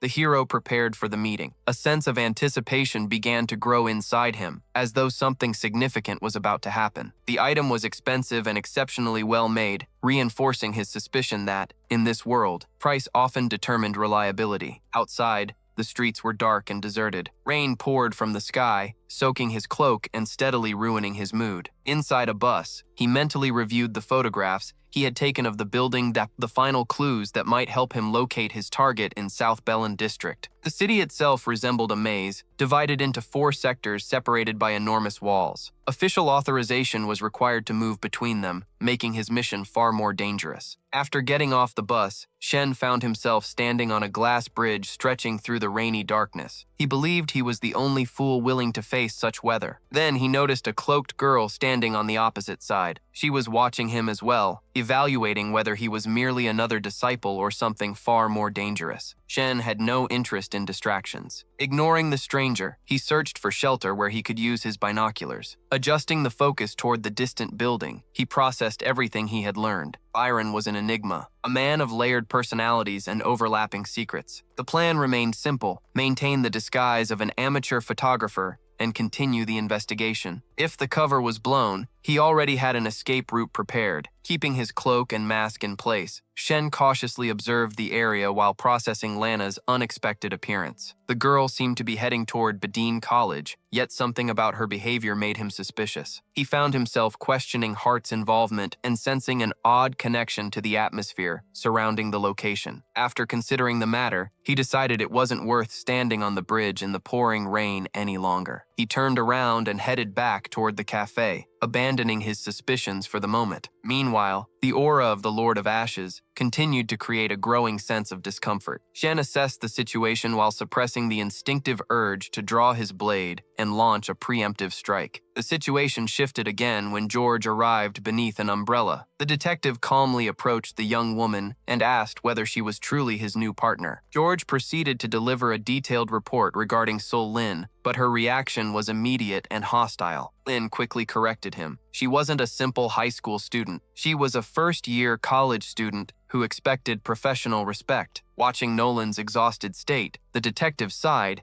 and lamented his increasingly urgent desire to retire. The tension escalated when Lin raised her voice, insisting that despite being only 17 years old, she possessed qualifications that deserved respect rather than ridicule. George merely tried shielding himself from the verbal assault while maintaining his composure in the face of her arrogance. Lin continued emphasizing her accomplishments and refused to tolerate any form of humiliation. George responded with open mockery, repeatedly referring to her as a student. That finally pushed her to the edge. Abandoning the jokes, George's expression turned serious. He warned that Velant faced an imminent threat. A dangerous cult was planning a large-scale recruitment effort that could place the entire city at risk. Before moving on, he demanded information about her route. The argument continued beneath the storm as George attempted to understand his unstable new partner. Then the discussion took an unexpected turn. Claiming she was starving, Lin insisted that they go out for dinner. George tried to protest but was immediately cut off by Yana's determination. Gesturing confidently, she highlighted her professional accomplishments and income, making it clear that the responsibility for organizing and paying for the operation rested entirely on him. Too exhausted to continue arguing, the detective finally gave in. He suggested they stop by a cafe. There was someone unusual he wanted them to meet. Yana agreed with a smile, motivated less by curiosity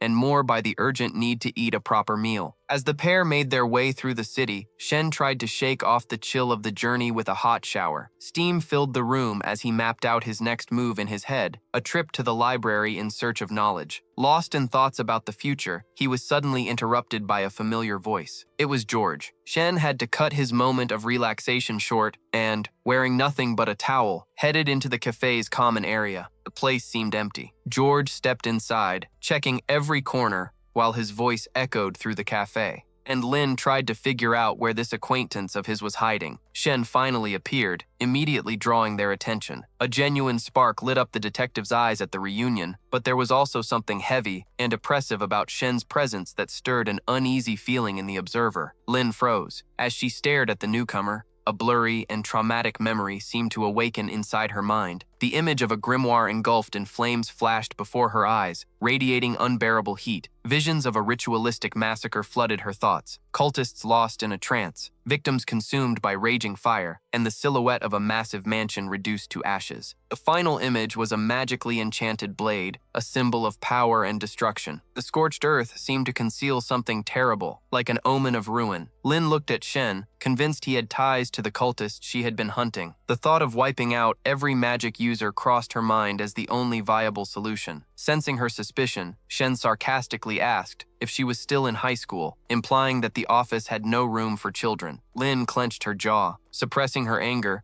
while trying to process the insult. George did his best to keep the situation under control, subtly signaling for her to simply observe Shen without drawing attention. The effort it took for Lin not to explode in the middle of the cafe was obvious. She closed her eyes and restrained her urge to retaliate. In an icy tone, she replied that she was a college student and refused to continue the discussion. Shen let out a sarcastic laugh and doubled down on the mockery by comparing education levels, making Lin flush with anger and humiliation. She swallowed her frustration and kept her resentment locked walked away, determined to end this unbearable partnership as soon as possible. The tense atmosphere was broken when George redirected everyone's attention to the mission. The cafe had a simple rule. Every guest had to order something. Lynn grabbed the menu so tightly it looked like she was plotting revenge against the paper itself. Her eyes practically sparked, revealing a mix of uncontrolled hunger and lingering tension. Acting on pure impulse, she ordered several servings of dessert. Maintaining a professional calm, Shen asked about drinks. Admitting she knew absolutely nothing about coffee, Lin simply told him to prepare whatever he thought was best. Oddly pleased by the large order, the barista headed behind the counter, ready to show off his skills. Confused by the amount of food, George asked why she needed so much. She coldly replied that she would take the leftovers home. The detective wondered if this was some kind of display of wealth, but she quickly cut him off, reminding him that he always insisted on spoiling her anyway. With an ironic smile, Lin listed her flawless resume, her A-rank status, and the privileges that came with it. She declared that any money the detective spent on her was actually a necessary investment, even if it cut into the research budget. George sighed, acknowledging her competence, but still teased her unusual behavior by asking why she acted like someone desperate for scraps. Lin ended the conversation with a curt response, saying that her personal financial matters were none of his business. As soon as the food arrived, she attacked it with remarkable enthusiasm, completely ignoring social etiquette. George paid no attention to his partner's behavior and turned back to Shen. His tone became serious. The city was on the verge of collapse, and cooperation was the only way forward. Now fully focused, Shen demanded details about what the detective knew and why the situation had become so urgent. George did not hesitate. He revealed the cult's plan to sacrifice Belland and shared his fears regarding the Lord of Ashes and the dark future that seemed to be approaching. The pressure on Shen skyrocketed. He realized the danger of having his identity exposed and understood that his magical arsenal was nowhere near sufficient to face such a threat. Then a name surfaced in his memory, the Order of the Silent Tongue, which Aina had mentioned before. Deciding to take a chance, he asked George about them. Surprised by the depth of the young man's knowledge, the detective realized Shen was far more than an ordinary civilian. In a decisive move, he admitted that his own organization had been responsible for the attack on the anti-magic office. Hesitantly, George pulled out a square package wrapped in rough paper and handed it to Shen. Calmly, he explained that it was payment for his earlier assistance. The weight of that gesture hit Shen immediately. Accepting the gift would mean sealing a pact, beginning the search for Aina, and committing himself to a war he barely understood. While the fate of both men seemed to be decided at that table, Lin continued devouring her food, completely oblivious to the significance of the discussion. Shen declined the gift with a polite smile, refusing George's package. He argued that tensions between the orders were already high enough and that his previous assistance did not require payment. He had provided the information purely as a courtesy. George nodded, acknowledging his stance, and stood up to end the meeting. Still busy with her feast, Lin asked for the remaining food to be packed up. Maintaining the manners of a good host, Shen apologetically explained that his cafe did not offer takeout service. While the detective waited by the door, Lin remained unfazed and simply finished the rest of the sandwiches on the spot before finally completing her meal. Shen's next destination was the vast central library, home to a collection of 750,000 volumes. Without official access, he relied on his missed ability to slip through a bathroom window. Once inside, Shen activated his disguise and felt a sense of satisfaction as his appearance changed, granting him perfect anonymity among the endless rows of shelves. The silence inside the library was absolute as he moved through aisle after aisle of books. His search ended quickly. Shen pulled a thick, ancient volume from the shelves, one dedicated to uncovering the secrets of the Order of Grey Chaos. The pages described, in unsettling detail, the rise of the cultists and their connection to the Lord of Ashes. The account explained how the cult, after reaching the peak of its power, orchestrated the downfall of the monarch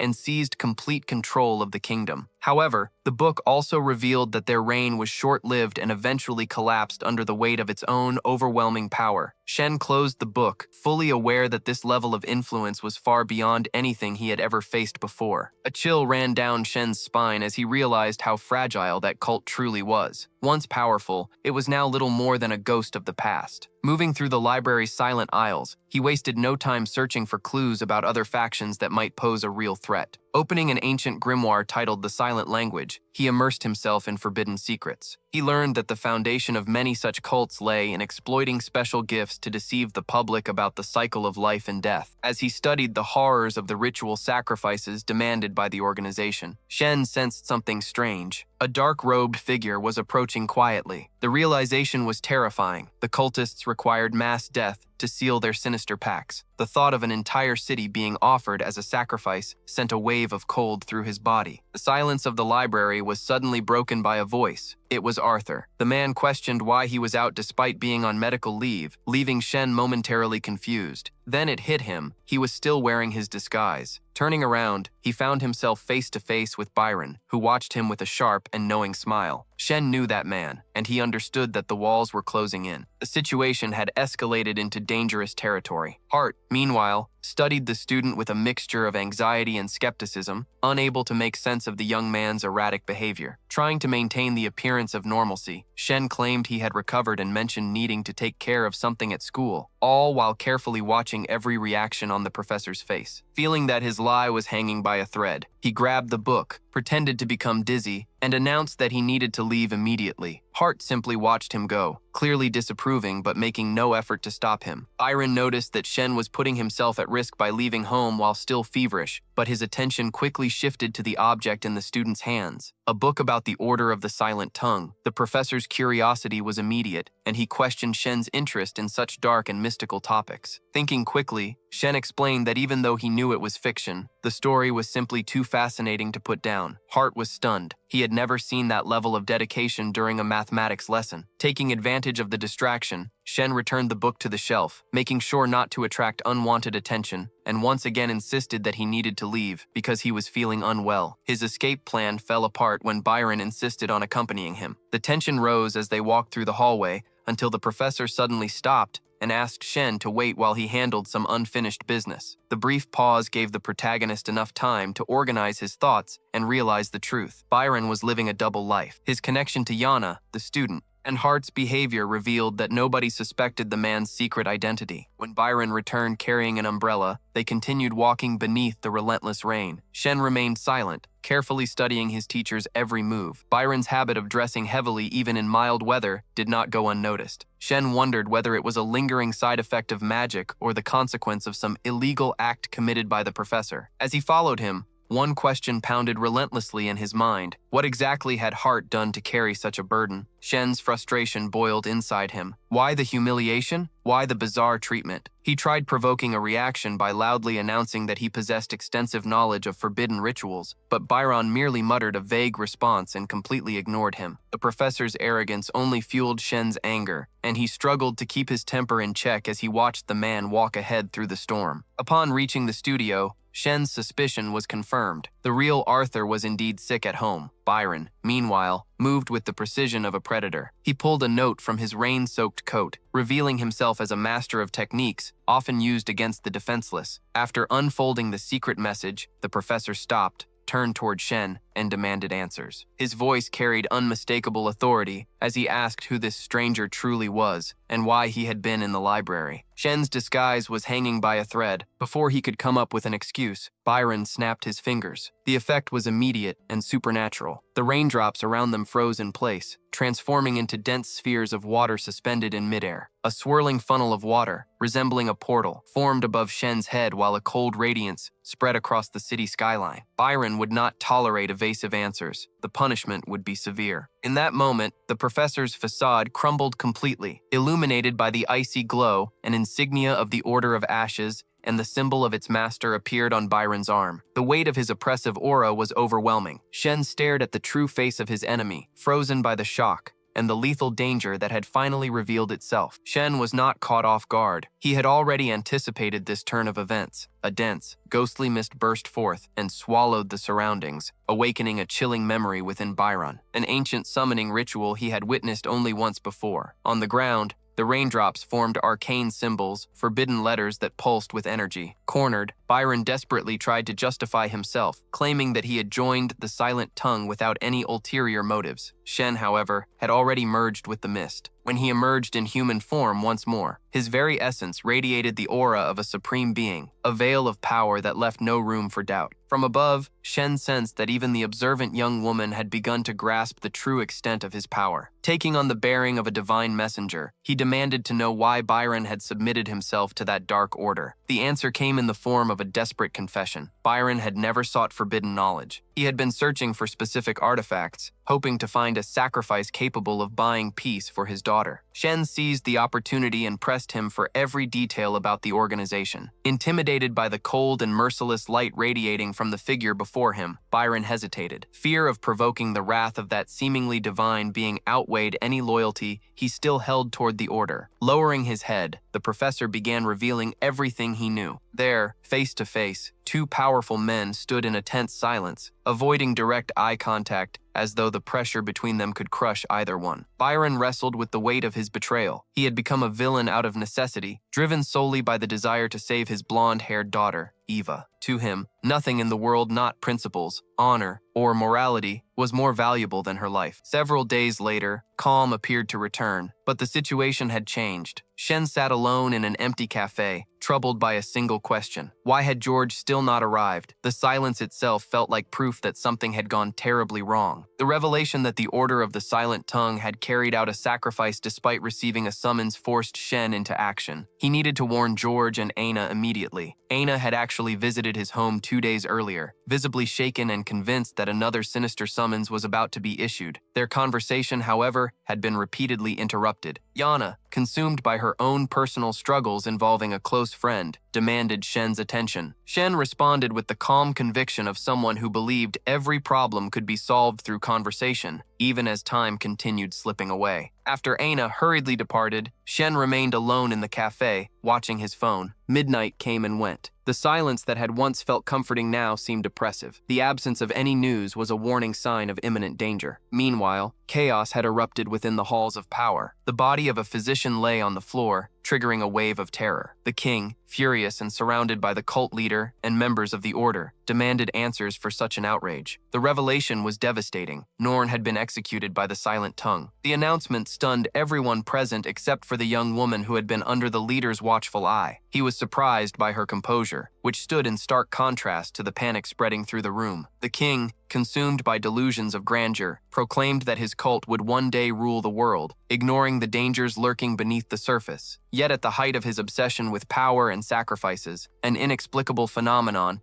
interrupted the ritual and changed the course of events entirely. Chaos exploded throughout the chamber. One of the cultists suddenly clutched at his throat, his eyes rolling back as tears streamed down his face. It looked as though invisible hands were strangling him. The horrifying spectacle left everyone frozen in place, until, with a heavy thud, the young man collapsed dead. Panic spread like a plague. Desperate to maintain control, the leader shouted that it was merely a test, and that the faithless would soon experience divine wrath. But the facade was already crumbling. Then the doors burst open. A pale young man rushed inside, reporting the massacre of the guards and the sudden disappearance of several members. The fear that had been simmering beneath the surface now consumed the entire cult. The high priest realized there was no time left. Either he fled immediately or faced destruction. Amid the screams of investors demanding protection and the growing confusion, the leader studied the cloaked man nearby, attempting to decipher his true intentions before ordering an immediate retreat toward the banks of the Tai River. Grabbing Aina by the wrist, he dragged her along during the escape. Dazed and terrified of what awaited them, she demanded to know where they were being taken. With an icy stare, the high priest explained that the search for God's messenger required sacrifices and carefully calculated steps. The messenger who had delivered the news of disaster disappeared into the darkness beyond the doorway. Outside, beneath a merciless downpour, the city resembled an abandoned graveyard. As Aina looked out across the deserted courtyard, she felt the weight in the air. The final tragedy was about to unfold. The next moment, the world erupted into destruction. A deafening explosion tore through the air. In an instant, cultists were hurled like rag dolls while walls shattered around them. Dust and debris choked the surroundings. Aina felt excruciating pain surge through her body, an agony so intense it locked her muscles in place. Then gravity itself seemed to abandon her. She drifted through darkness as the hall collapsed around her. In one final act of faith, she called upon the Great One for help. A voice echoed inside her skull. The next second, she slammed into the ground. Aina regained consciousness beneath a mountain of rubble. Every fractured bone screamed in pain, but she understood one thing clearly. Survival depended on movement. Summoning every ounce of strength she had left, she began digging her way toward the surface. Stones shifted and cracked beneath her hands. Then something suddenly touched her. Startled, she recoiled in shock. But it was only the high priest, buried beneath the wreckage just as she was. Without wasting time searching for anyone else, Aina climbed through the hole and sprinted outside. Torrential rain battered her skin while the seal on her back burned like a live ember, a mark that her fate had already been decided. Behind her, the cult's headquarters still echoed with the agonized screams of those who had not been as fortunate. Aina ignored it all. She had only one objective: find God's messenger. Meanwhile, inside the cafe, Shen's anxiety grew with every passing second. He weighed possibilities, calculated consequences, and tried to predict the outcome of the chaos that somehow seemed to follow in his wake. His thoughts were interrupted by a sudden knock at the door. Shen's heart skipped a beat. The source of the disturbance turned out to be nothing more than a stray cat, softly meowing as it rubbed against his legs. The relief of discovering it was not a threat was short-lived. Night had given way to morning, and exhaustion finally caught up with him. Deciding to postpone his search for the detective, Shen chose to get a little rest. Unaware that only a short distance away, Aina's fate hung by a thread. The girl had collapsed beneath the rain. Her soaked hair clung to her face as she lay unconscious on the ground,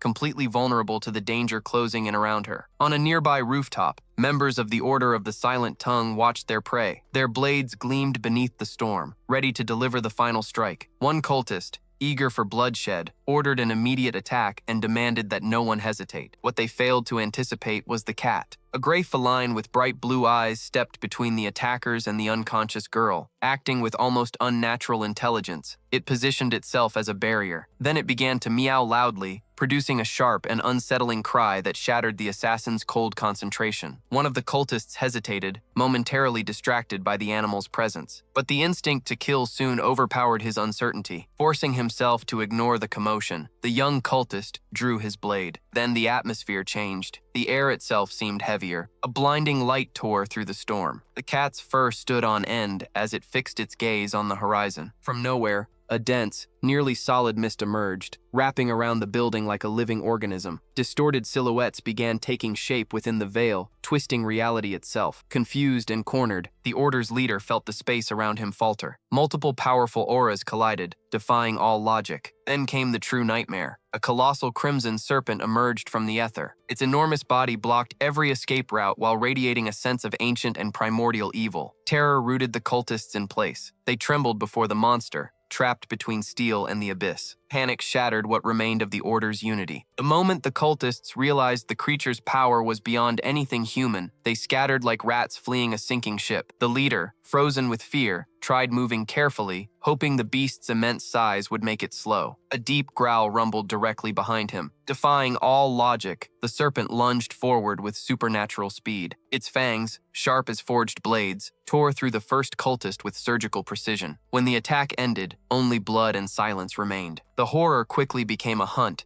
As the serpent pursued the others with almost joyful savagery, one of the younger cultists believed he had found a chance to survive. The hope lasted only a moment. The creature suddenly appeared in front of him. Its merciless eyes blocked every path to freedom. With a single devastating strike, the man's body was split in half, turning the street into a scene of unspeakable carnage. Behind a stone pillar, the final believer struggled to control his breathing. He understood that escape was impossible against such speed. Then he felt it. A gaze. Heavy. Unavoidable. Slowly, he turned around. The serpent was waiting. It watched him with the calm certainty of a predator observing prey that was already dead, merely waiting for the final movement. The dormitory echoed with distant screams as one victim after another fell. Unaware of the massacre unfolding around her, Aina remained sprawled across the pavement. Rain washed away the blood surrounding her fragile body, while the heat radiating from the approaching beast filled the area with a suffocating presence. Gradually, she began to regain consciousness. Her blurred vision struggled to focus. She still had not realized the monster was standing there, ready to end her life. Then the serpent roared. The shrill, predatory cry echoed across Ballard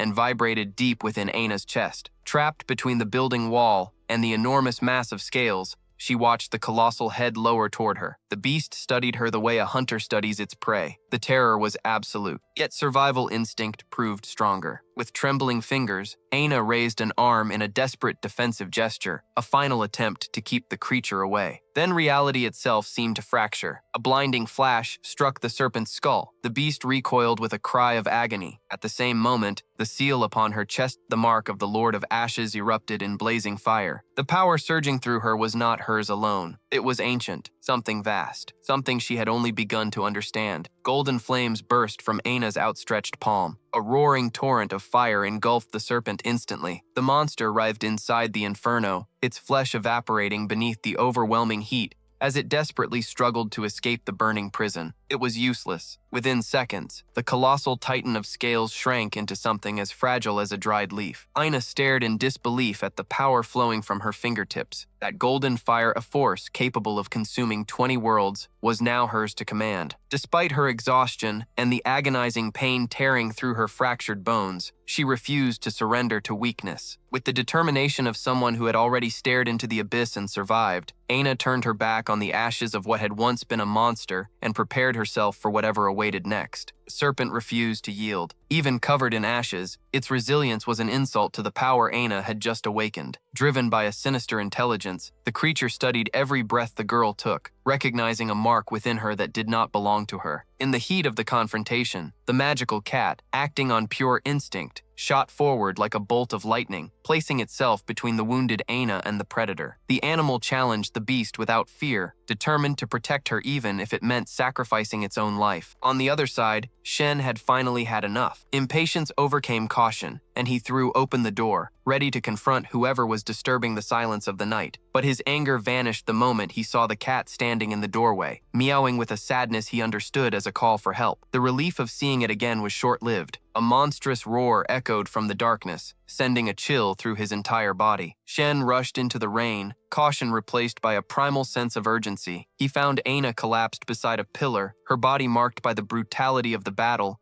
and the monster's claws. Without hesitation, he lifted her into his arms, feeling the weight of that fragile life, and carried her inside, shutting the outside world behind him. Inside the cafe, the atmosphere was one of contained desperation. He laid her on the couch, moving frantically as he checked the extent of her injuries. "Everything will be okay," he repeated to himself, a mantra against the fear threatening to paralyze him. As he worked with trembling hands to treat her wounds, something happened that defied medicine and logic. Aina's torn flesh began to ripple. Under Shen's stunned gaze, her skin healed in silence, stitching itself back together as if some ancient force had reclaimed control of her body. The morning sunlight poured into the room, bringing a gentle glow that accompanied Aina's awakening. The memory of collapsing at the cafe's doorstep flashed through her mind. She was in the messenger's refuge. When she opened her eyes, she found Shen nearby. He approached immediately, his voice soothing enough to drive away her fear. He examined her carefully, astonished to see that every cut, every brutal wound from the previous night had vanished without a trace. The miraculous recovery, he assumed, was the result of her own power or something ancient dwelling within her. Aina sat up, studying the man who lived such an ordinary life, serving coffee as though he were nothing more than a regular resident of the city. With a shy movement, she stepped closer and quietly thanked him. Her tired eyes met Shen's. In return, he tried to hide the dark circles from a sleepless night, offering a smile that never quite reached his eyes. He was exhausted, constantly on guard, afraid the serpent would return to finish what it had started. As Aina ate, feeling strangely out of place in the cafe, Shen forced himself to remain calm even though his thoughts were in complete chaos. He had spent the entire night in the library, studying forbidden texts, then tried to warn the anti-magic office, only to be mocked as a paranoid fool. The effort had pushed him to his limit. Now, sitting across from her, Shen tried to connect the pieces. Curiosity outweighed exhaustion. He needed her to explain the horror of the previous night. "What exactly happened?" he asked, watching her as she struggled to process the fact that she was still alive. Aina straightened her posture, her survival instincts giving way to the discipline of a soldier preparing to report. The monster that had attacked her was no coincidence. It belonged to the same bloodline as the sacrifice delivered by Byron. The missing piece of the puzzle had finally fallen into place, revealing a brutal truth. Noticing the ghostly paleness of Shen's face, Aina hesitated, concerned. Shen felt the empty space in his pocket where Heart's gift should have been. The evidence had been stolen, confirming his worst fears. He began describing the order, its obscene rituals, and its blind devotion, swearing that no matter the cost, he would destroy the cycle of sacrifices. Aina listened, her eyes filled with confusion and emotion. She admitted that faith and the pursuit of power had always driven the world, but the cruelty she had witnessed defied all reason. Shen watched the girl with a mixture of awe and fear. She was maturing before his eyes, forced by pain to abandon childhood far too soon. There was something about her, a resilience that seemed almost supernatural, almost enchanted, that made him wonder whether he was dealing with a human being or an ancient entity trapped inside a mortal body. The tense silence was finally broken by the cat's demanding meow as it rubbed against Aina's legs, seeking affection. The tension dissolved, replaced by a rare and genuine smile from the girl as she asked for the animal's name. Shen called him Cola. The cat purred in response, sealing a silent pact of protection within that cafe, which for the moment remained a safe harbor. Shen finally gave into exhaustion, retreating to seek the rest his worn-out body desperately needed. Aina remained behind, gently petting Cola, the cat that seemed to be the only source of normalcy in a world gone mad. The atmosphere inside the cafe was one of fragile peace until, in the blink of an eye, the illusion shattered. The animal's purring twisted into a harsh, guttural screech. Its soft fur bristled with sinister intent. Before Aina's eyes, the creature transformed. What had once appeared harmless revealed claws and fangs, a monstrosity hidden beneath a false skin. Aina's scream was swallowed by pure terror. Awakened by the commotion, Shen burst into the room with his guard up, every sense prepared for battle. Finding her pressed against the wall, stammering about the animal's transformation, Shen tried to take control of the situation, yet all he saw was a perfectly docile and indifferent cat. The contradiction was maddening. He ordered the animal to behave, speaking to it with a familiarity that concealed his own unease. But Aina could barely breathe with the creature still in the room. She grabbed Shen's hand tightly, begging him to take her somewhere else. The contrast was almost cruel. The kitten print on Aina's shirt, the invisible danger posed by the real cat, and the tension hanging between them. Shen agreed, leading her to the safety of the bedroom and suggesting she lose herself in a book while he finally tried to get some sleep. Outside, the city of Ballard maintained its calm facade, a silence that concealed the watchful eyes of George, who was approaching the cafe with the caution of a hunter tracking a dangerous predator. Meanwhile, within the shadows of the anti-magic bureaucracy, the search for information on the order intensified. Lin, pressing every contact he had, desperately tried to understand why the so-called silent language had lost control, concealing secrets that, if uncovered, could change everyone's fate. The restaurant had become a battlefield of wills. The argument over bringing outside food was merely a cover for the palpable tension radiating from George and his group. Though the dining room sat nearly empty, it seemed to shrink beneath the weight of the unbearable atmosphere. Sue, trying to maintain a sense of normalcy, studied the menu with the caution of someone counting every coin, while George's cat watched them closely. The animal was far more than a pet. Its presence felt offensive, its guttural noises carrying the unsettling tone of a dark mockery to anyone paying attention. When Shen emerged with their order, Sue's smile was nothing more than a mechanical reflex. She demanded the information they had been promised, but George's answer hit like a bucket of ice water. The attack would happen today. The detective spoke with the seriousness of someone who had already watched the world burn. He warned them that the order was not a fixed target, but a hydra capable of regenerating within hours. He tried to drag Shen into the abyss, offering him a place on the front lines, but Shen refused. He had no desire to die,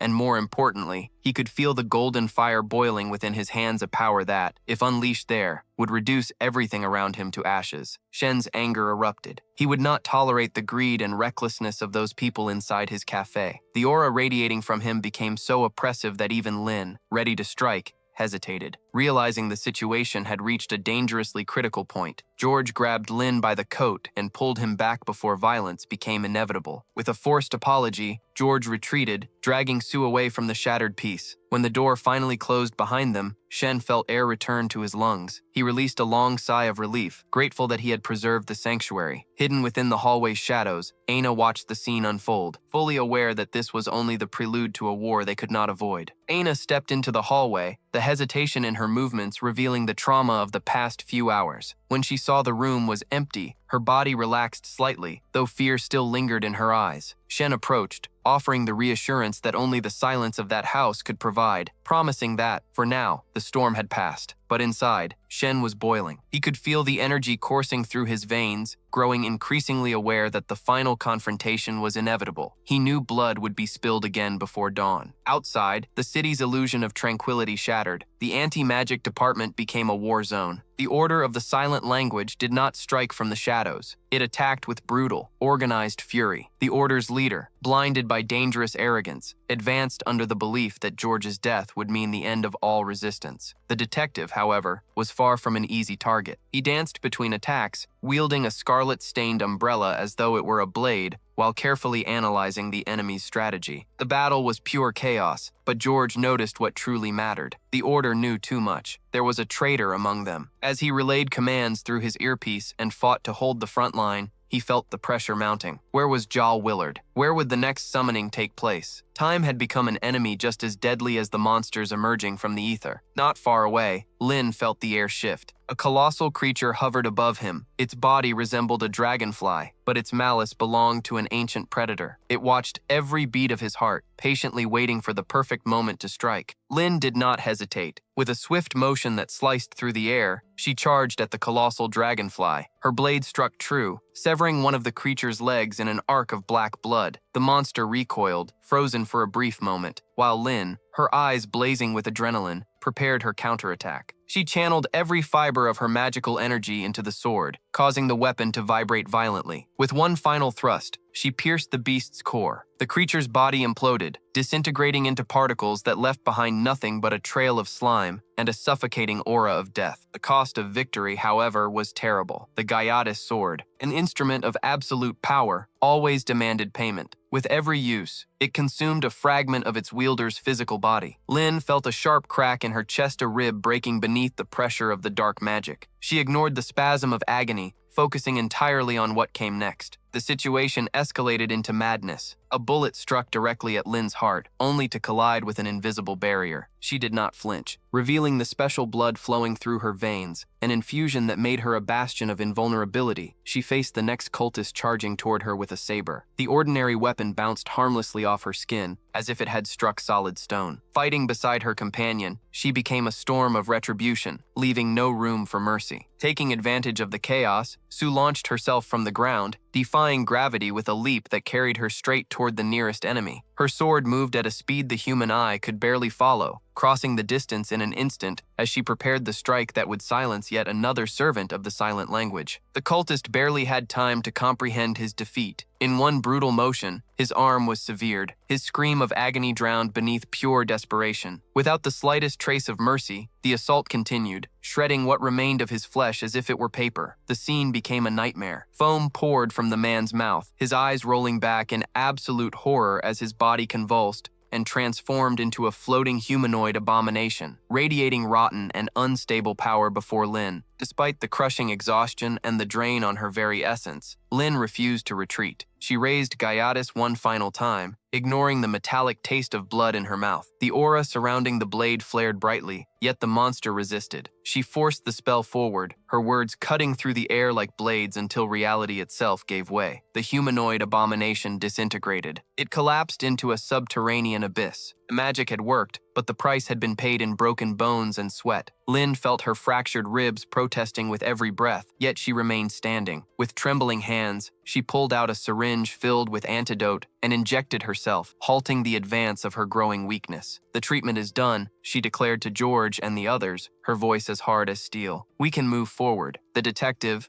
his pride wounded, attempted to argue. He complained about being abandoned and the lack of coordination, but Lin had no time for diplomacy. The hunt for the priest was the only priority that mattered. She turned her back and walked away with a determination bordering on obsession. George, still grumbling about hierarchy and the fact that he was the only high-ranking investigator present, found himself forced to follow. Lin's resolve was undeniable. She was not there to debate. She was there to end the game. The city had become a nightmare, and time was a luxury none of them could afford. As rain lashed against Belland, Jal Willard stood within the silent heart of the church, preparing the final move. He was not merely praying. He was forging a path. Seated upon the throne, The cross in his hands became an offering. Beneath his feet, steps of pure energy materialized out of the void. He passed through the stone wall as though it were mist, ascending into the heavens like a specter searching for an ancient god. The sky answered. A funnel of darkness began consuming the atmosphere, a tornado of magic powerful enough to hurl anti-magic department agents aside like rag dolls. Only George and Lynn, held upright by sheer willpower, and the secrets they carried, managed to withstand the pressure of that summons. The vortex spun above them, spewing twisted silhouettes into the world, shadows that carried death to everything that breathed. Miles away, the calm inside the cafe felt like an insult to reality itself. Shen, who had been trying to maintain a sense of normalcy, felt the impact of Willard's sacred words vibrating through his bones. The anger struck him like lightning. He knew exactly what it meant. The time for hiding was over. Kola the cat watched with eyes that seemed to hold centuries of knowledge, silent and motionless before the inevitable. In the blink of an eye, Shen's form began to distort. He vanished into thin air, leaving behind only emptiness and an animal that, for the first time, appeared to understand that the fate of all living beings was about to be rewritten. The cold that flooded the room was unnatural. It was an aura of emptiness that seemed to drain away hope itself. Overcome by paralyzing panic, Aina rushed to call for Shen, but the cafe felt lifeless. Only the cat remained, staring at her with icy intelligence. Then a voice cut through the silence, a command emerging from nowhere, warning her not to come any closer. Shen was there, hidden within the folds of reality, concealing his true nature,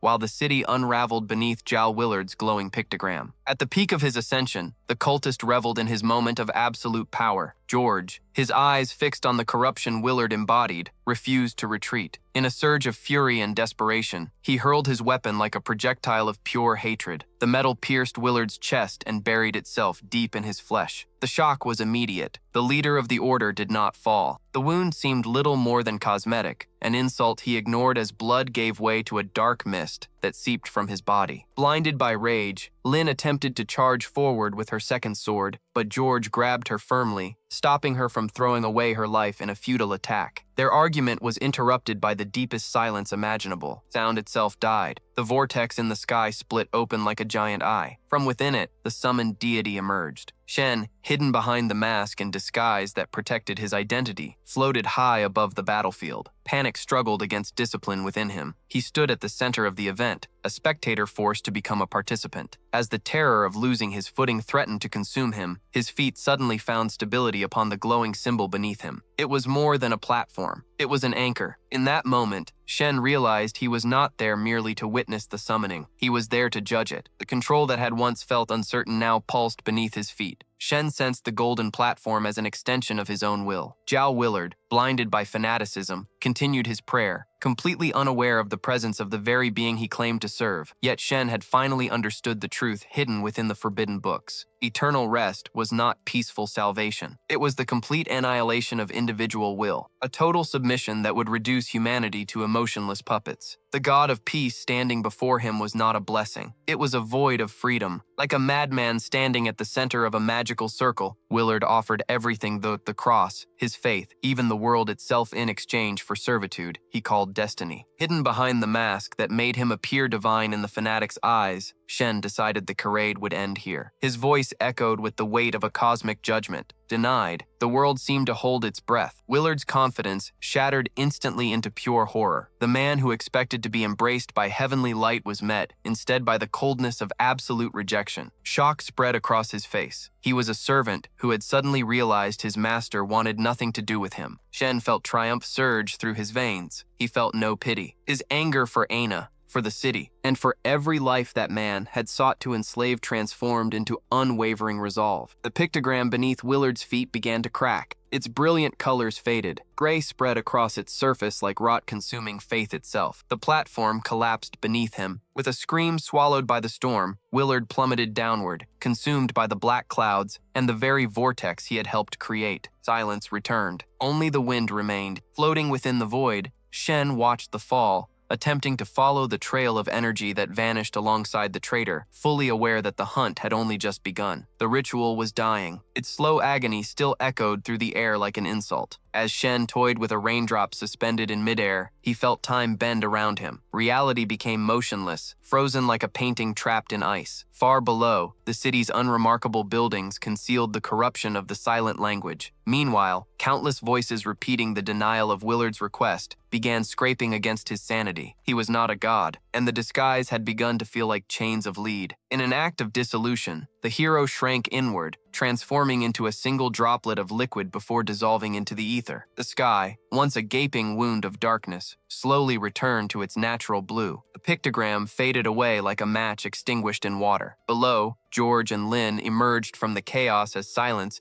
gave way to the familiar sounds of the city. The detective, carrying the bitter satisfaction of someone who understood humanity's selfish nature, surveyed the destruction left behind by the Order. The cult had been defeated, but the price had been countless souls. He ordered the arrests to begin. Lynn, however, had no interest in protocol. Driven by a fury that ignored rules and chains of command, she was already moving. She was hunting the high priest through the hidden veins of the city. George followed her, slipping through the maze of alleyways, convinced that Willard would be crawling somewhere nearby, wounded and powerless. The hunt came to an abrupt stop when a thin figure stepped into their path. The detective prepared himself for the final blow, for the justice that needed to be delivered. But as he took a closer look at the silhouette, the air left his lungs. It was not Willard. It was a stranger with unfamiliar features, a player they had never identified. The board had changed, and the silent language's game of chess appeared to contain pieces far older than they had ever imagined. While the detective searched for answers in the void, Shen returned to the cafe. The mask of divinity had already been discarded, yet the weight of existence still throbbed on his shoulders. The moment he stepped through the door, his irritation flared when he found Kola awake, the cat's eyes glowing in the dim light. "You didn't sleep at all, did you?" he muttered. Exhaustion battled affection as he scratched the creature beneath the chin, wondering how such a strange and melancholy animal had managed to make the cafe its home. A wave of guilt washed over Shen. His double life was tearing him apart, and his attempt to comfort the cat was interrupted when the creature suddenly bristled. With a resigned sigh, Shen scooped it into his arms, protecting it as though it were the last fragment of innocence left in a ruined world. The promise of food, attention, and a simple life lingered in the air, until reality barged in. A timid presence stood in the doorway. Aina. She watched the hero with a reverence tinged with fear. Her words fell like blades of ice. The Order was not dead. The High Priest was still alive, and the hunt for her, the runaway, had already begun. She could not stay there any longer. Shen, however, refused to let her leave. "Do you really think you're safe out there?" he asked, disguising the Order's name as though it were some trivial detail. Aina's stubborn declaration that she would personally discuss reforms with the High Priest bordered on insanity. Shen, balancing between desperation and the need to guide her, smiled. He offered her more than shelter. He offered her one last chance to plan her next move before the world decided the fate of them both. She stared at him in disbelief. The line between refuge and trap had become impossible to see. The girl left filled with gratitude, silently promising herself that she would spread the legend of the man who had saved her. With the cafe finally locked and the lights turned off, the hero wanted only one thing: rest. The exhaustion of a brutal night was finally catching up to him. The peace did not last. Out of nowhere, the artifacts abandoned by the cultist across, and a kala came crashing down directly onto Shen's leg. The impact caught him completely off guard. The objects pulsed with sinister energy, and even the cafe's resident cat backed away cautiously, sensing the danger. Curiosity quickly swallowed his fatigue. A current of electricity surged through Shen's body, a power begging to be tested. Impatient and intoxicated by the newfound energy, he slammed his hand against the table. A glass tipped over, sending coffee flying through the air. The perfect target. Without hesitation, Shen extended his hand and commanded physics itself to stop working on the liquid. The impossible happened. The coffee froze in midair. Shen's eyes widened as he stared at the surreal sight. Even knowing the magical effect would be temporary, witnessing that level of absolute control filled him with overwhelming confidence. But the moment of triumph ended abruptly. The cat completely lost its mind, hissing and thrashing as though possessed. The feline launched itself furiously at Shen. On high alert, the young man immediately unleashed his magic again, expecting to freeze the creature in midair. Total failure. The power had absolutely no effect on the animal. The cat flew straight past him, smashed its face into the glass window, and slowly slid down to the floor. While the animal rubbed its injured nose with an expression of pure hatred, Shen cautiously tried to check whether it was okay. In response, the furious feline prepared another attack, forcing the young man to raise his hand and defend himself once more. Focusing his energy, Shen finally landed the spell. The cat froze in midair for a single second before crashing face first onto the floor, twisting into an oddly unnatural position. As he looked more closely, Shen noticed a strange aura surrounding the animal, as though an invisible force connected it to something far greater. Ignoring the fall entirely, the cat suddenly leaped into its owner's hands, creating a mixture of fascination and unease throughout the room. Trying to keep the cafe intact, Shen petted the troublesome mascot and demanded that it stop causing chaos. Once the place had calmed down, his attention shifted toward the bookshelf. It was the perfect opportunity to test the limits of his powers. In an instant, dozens of books rose into the air throughout the cafe, hovering half open under the absolute command of his magic. The spectacle lasted exactly 5 seconds. After being struck by several books that suddenly dropped from the air, Shen learned the crucial rules governing his ability. The effect immobilized an entire target. It required precise aim, and his line of sight could not be obstructed. True mastery would require a great deal more practice. At that moment, the door slowly creaked open, and Yana peeked inside, worried about him. Acting on impulse, Shen pointed a finger and tried to freeze her. Immediately, the magic reacted strangely. He grabbed his own head, stunned. Yana asked if he was all right and attempted to deliver urgent information regarding her research. With a smile meant to hide his failure, Shen redirected the conversation and suggested they have coffee before discussing anything serious. An hour later, she thanked him for his hospitality and left. Alone once again, Shen replayed the encounter in his mind and arrived at a troubling conclusion. Yana had noticed his movements. That meant individuals with exceptionally high intelligence could resist and even manipulate the effects of his ability. Beside him, the cat stared silently. Its unreadable gaze never left him. The atmosphere grew heavy. Confused by the bizarre display of power, the little feline stared at the boy as if trying to decipher an invisible threat. The tension was shattered when George stormed into the cafe, demanding entry and announcing that they had more than enough reasons to celebrate. With his arrogance inflated by his newly acquired abilities, Shen allowed them inside, making it clear that he had absolute control over his territory. Right behind the detective, Lin appeared nearly crushed beneath a mountain of shopping bags, making it painfully obvious how much money they had spent that day. As soon as George settled in,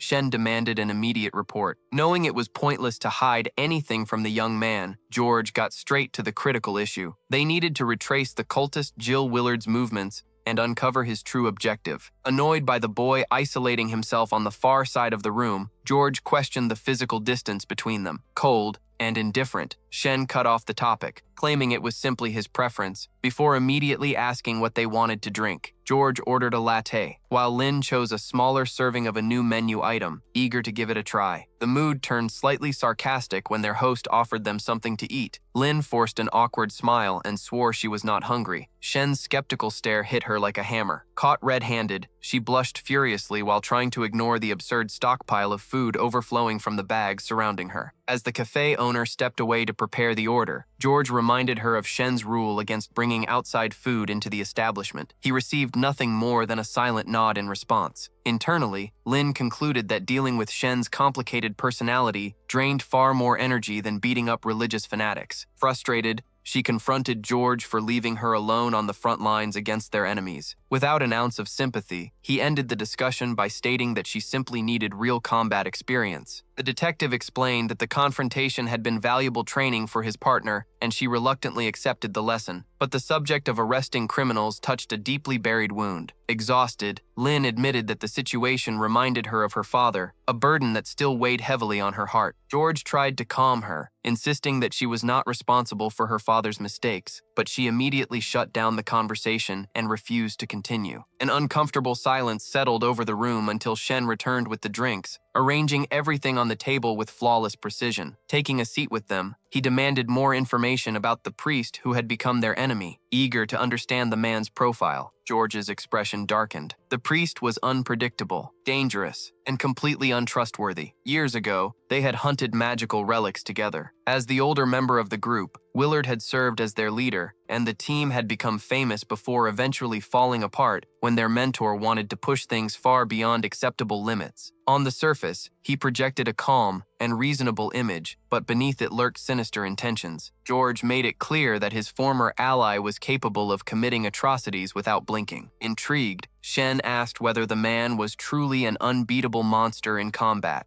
Instead of discussing raw power, George revealed a crucial fact. Willard had been the one who taught him nearly every survival and combat tactic he used today. Still chewing on her snack, Lin asked whether the enemy was still doing well. The detective nodded and delivered one final warning. If she ever crossed paths with Willard, her only real option would be to run. He was a deadly threat. Facing him head-on would be a fatal mistake. George then revealed another troubling detail. Willard possessed the ability to alter his own physical appearance, making his true identity a complete mystery. Shen suspected there might be some misunderstanding. After hearing that the man commanded the Order of the Silent Language, he remembered Byron's affection for his daughter and questioned why he had been given false information. The possibility of two separate leaders operating within the cult crossed his mind, creating even more complications in the investigation. Satisfied with the new leads, the pair of investigators formally thanked Shen for his support. He downplayed the significance of his assistance by emphasizing their alliance, although the emotional distance between them remained obvious. Outside, the conversation took a darker turn. George warned his partner that a traitor had infiltrated their agency. Confident in herself, the young woman responded that she could take care of herself, but an uncomfortable atmosphere immediately settled between them. Trying to break the tension, she asked whether the detective had anything else he wanted to say. That was when he dropped the bombshell. He knew exactly what her father had done in the past. Lin exploded with anger, demanding to know why he was involving himself in her personal affairs. Unfazed by her irritation, George explained that her father had once been a hero who simply chose the wrong side in order to save his wife's life. For years, she had been cleaning up the mess he left behind, trying to redeem his mistakes. But to George, she was nothing more than collateral damage, a victim who never deserved to carry that burden. Her reaction was immediate and fierce. Consumed by anger, she declared that she had no interest in moral lectures from anyone. She coldly reminded him that they were partners on a case, not friends, and drew an unmistakable line between them before walking away. George watched her leave while rubbing his forehead, swallowing the regret that came from crossing a boundary through sheer lack of tact. In the end, their relationship was strictly professional. Trying to convince himself that the distance between them was for the best, he looked up at the sky as dark clouds gathered overhead, overwhelmed by a powerful sense of foreboding. Back at home, he turned on a television program about elephants in an attempt to relax, but the guilt from his harsh words continued gnawing at his thoughts. That was when the detective finally understood the scheme. The agency knew his weaknesses perfectly, and they had assigned that girl to him on purpose. She had been placed there to strike directly at his emotional weak spot. His mind raced as he remembered the effect of the second sword, the one that shortened a person's lifespan and erased them from their relatives' memories. George slammed his fist into the couch when a warm jolt struck his chest. He had once had a wife and children. Staring at the television screen, the pieces finally fell into place. He realized he had forgotten his own family. His thoughts immediately turned to Shen. Was the young man under the same influence? A smile appeared on his face as he appreciated the irony. He had an immortal ally who would never abandon him. The moment was cut short by an alert in his earpiece. The enemy's coordinates were real. The voice over the radio confirmed that Charles Willard had been nearby the entire time. George shot to his feet immediately. In a grave tone, he replied that he had already recognized the threat and demanded that headquarters be notified that the target was beside him at that very moment, putting everyone on high alert for the coming confrontation. The assault began. On the television screen, Jal Willard bizarrely materialized disguised as a child, staring at the detective with a cynical smile. At that exact moment, chaos erupted inside the cafe. Sinister noises emerged from nowhere, freezing both Shen and his cat in pure terror. A twisted zombie burst into the cafe, growling as it flooded the room with an aura of horror and an unbearable stench. The frightened feline let out a nervous meow and covered its nose with its paws. Hideous tentacles erupted from the creature's mouth and lashed through the air. Within seconds, the appendages expanded, engulfed the monster's head, and lunged directly at Shen. The attack threatened to pierce his eyes in a lethal strike. Immediate action was required.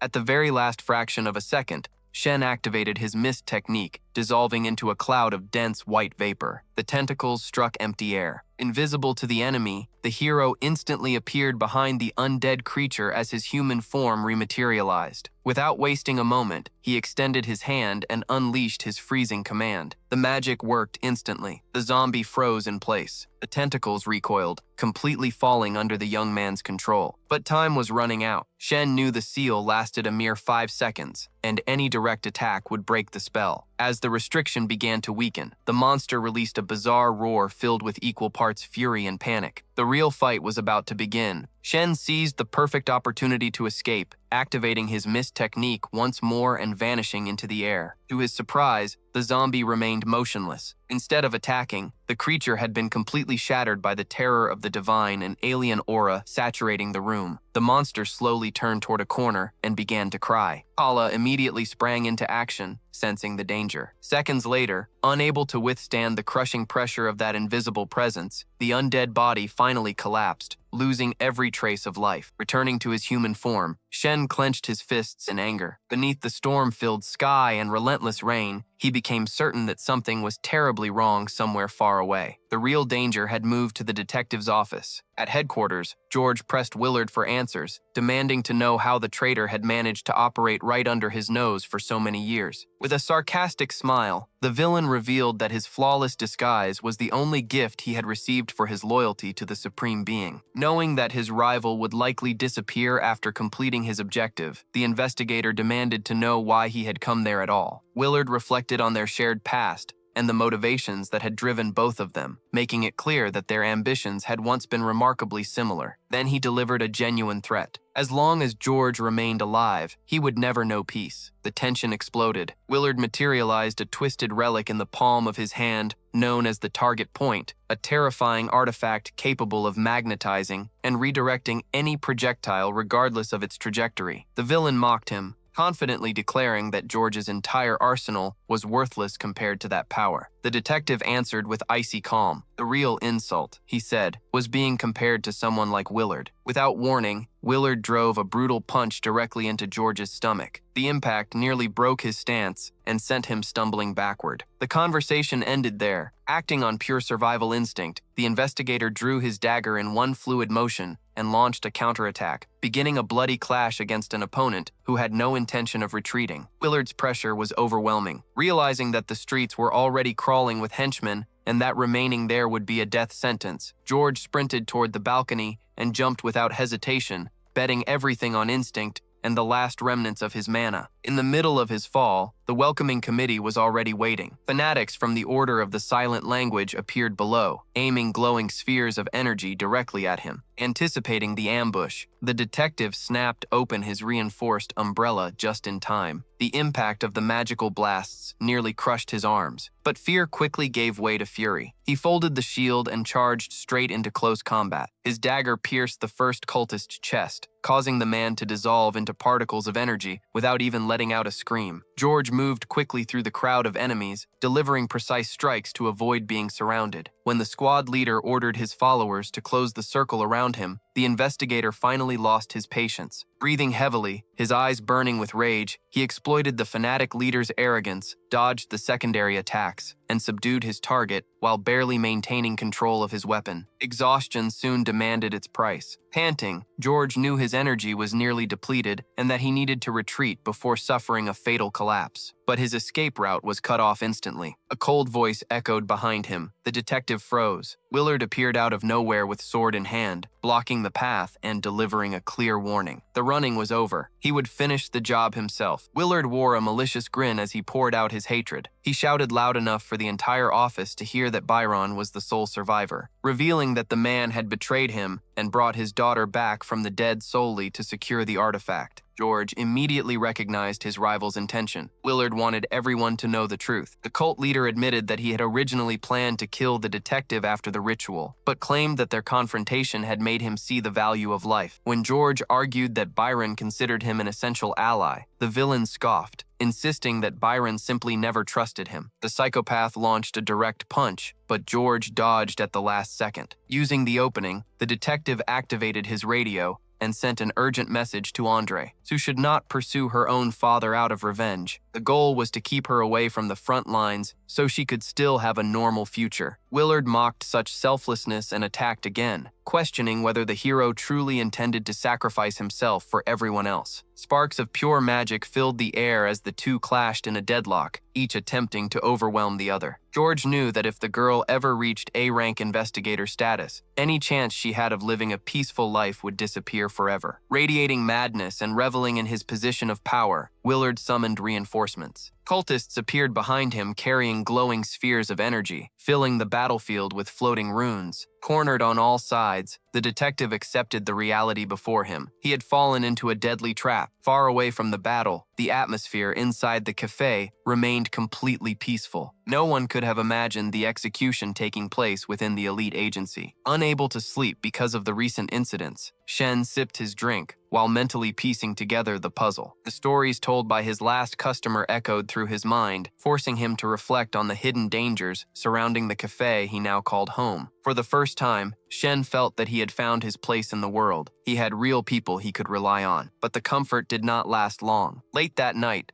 Sue burst into the cafe completely alone. Without hesitation, she delivered the worst possible news. George had not survived Willard's trap. He was dead. The blow hit Shen like a truck. He sat there speechless. The heavy silence that followed cut deeper than any words ever could. In that moment, Shen realized that the detective had been his only true companion in this devastated land. When he asked whether the attack had been carried out by the enemy order, the girl simply nodded while struggling to hold back tears. She swore she was ready to do whatever it took to strike back, as long as she did not lose herself in the process. Consumed by blind fury, Shen clenched his fists. He would hunt down those responsible no matter the risk. His rage became so intense that the energy behind his back twisted into a terrifying shadowy silhouette with blazing eyes. Sue froze. The heat and terror radiating from that aura left her unable to move. With malice overflowing from his gaze, Shen ordered her to tell him everything. The scene shifted rapidly. Not long afterward, the young man stood alone at a remote industrial port beneath a horizon crowded with towering cranes. The storm had passed,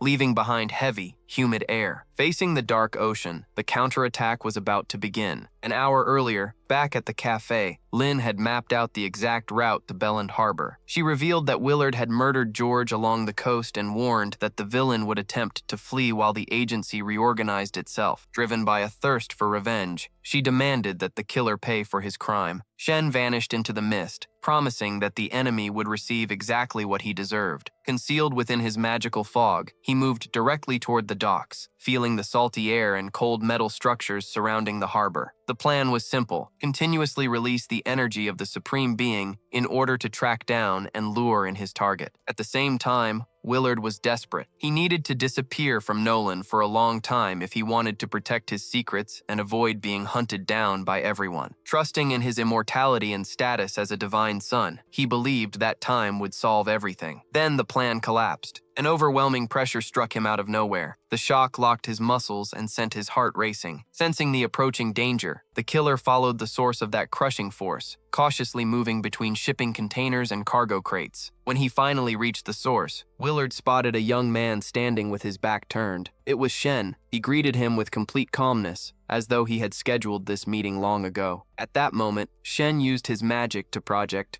George's exact appearance. Turning around with a mocking smile, he began torturing his enemy psychologically, weaponizing the detective's memories and the pain attached to them. Willard immediately boiled with rage. Knowing perfectly well that the real George was dead, he understood that the person standing before him was a dangerous imposter ready for battle. Releasing an overwhelming pressure, Shen confirmed every one of his rival's worst fears, shattering Willard's confidence. He proclaimed himself the messenger of the God of Peace, and he carried a message capable of changing the fate of everyone. With absolute coldness, the young man declared that Willard would never achieve eternal rest, no matter how great his sacrifices became. The villain's mind collapsed. Everything he had hoped for crumbled into dust. Shen stepped closer to his opponent's face and whispered that he was standing right in front of the goal, but still needed to take the final step. Tormented yet clinging to a sliver of hope, Willard begged to know what he had to do. The hero flashed a sinister smile. He demanded the murderer's soul. Before Willard could even respond, Shen vanished into the void. His voice echoed from nowhere with a brutal warning. Time had run out. The The executioners were coming to destroy him. At that very moment, the cultists of the flame surrounded the harbor, bringing with them a wave of unbearable heat. Among the fanatics stood the doctor, a renowned A-rank investigator. The instant he sensed the terrifying energy of an alien god, he trembled from head to toe. It was unbelievable. An entity that defied the laws of the world stood right before his eyes. The sky transformed into a nightmare. A gigantic rune ignited among the clouds, tearing open a violent vortex overhead. Wrapped in chains of pure energy, Willard floated above the main warehouse. The agents of the anti-magic and aura departments froze in shock the moment they recognized the monster before them. Completely intoxicated by supreme power, the villain mocked the heroes, warning them that any counterattack was pointless and that his victory was already assured. Willard hovered above the harbor, spewing his poison. He claimed that attachment to loved ones was nothing more than a curse that dragged humanity into an endless abyss. But his arrogant speech was abruptly interrupted by a thunderous voice that echoed from nowhere. Aura agents and anti-magic operatives alike froze in terror as they looked toward the sky. Tearing through the clouds, Shen revealed himself in the majestic form of the god of peace, radiating an overwhelming pressure of authority and absolute power. Every piece on the board moved exactly as planned. The young hero had lured the villain to that warehouse before the agency could interfere, ensuring complete control of the situation. Faced with such divine grandeur, Willard surrendered completely. He behaved like a tamed animal. Completely hypnotized, the murderer offered his own soul as a sacrifice, begging in return for the eternal rest of all mortals. Cold and indifferent, Shen accepted the pact. He declared that his rival's essence now belonged to him. The psychological blow shattered Willard. A violent surge of energy flooded his body, destroying what remained of his willpower and opening a grotesque vortex within his chest. The villain's soul was torn from his body as he descended into madness, horrified by the realization that he had been deceived. Hovering above gigantic runes in the heavens, the divine Shen sealed his enemy's fate. A tiny sphere of radiant light materialized in his hand, confirming that the ritual had come to an end. The very next second, Willard's soulless body plummeted toward the ground. At the same time, the godlike figure vanished from existence. To the agents watching the scene in stunned disbelief, the verdict was obvious. The entity had completed its mission and departed.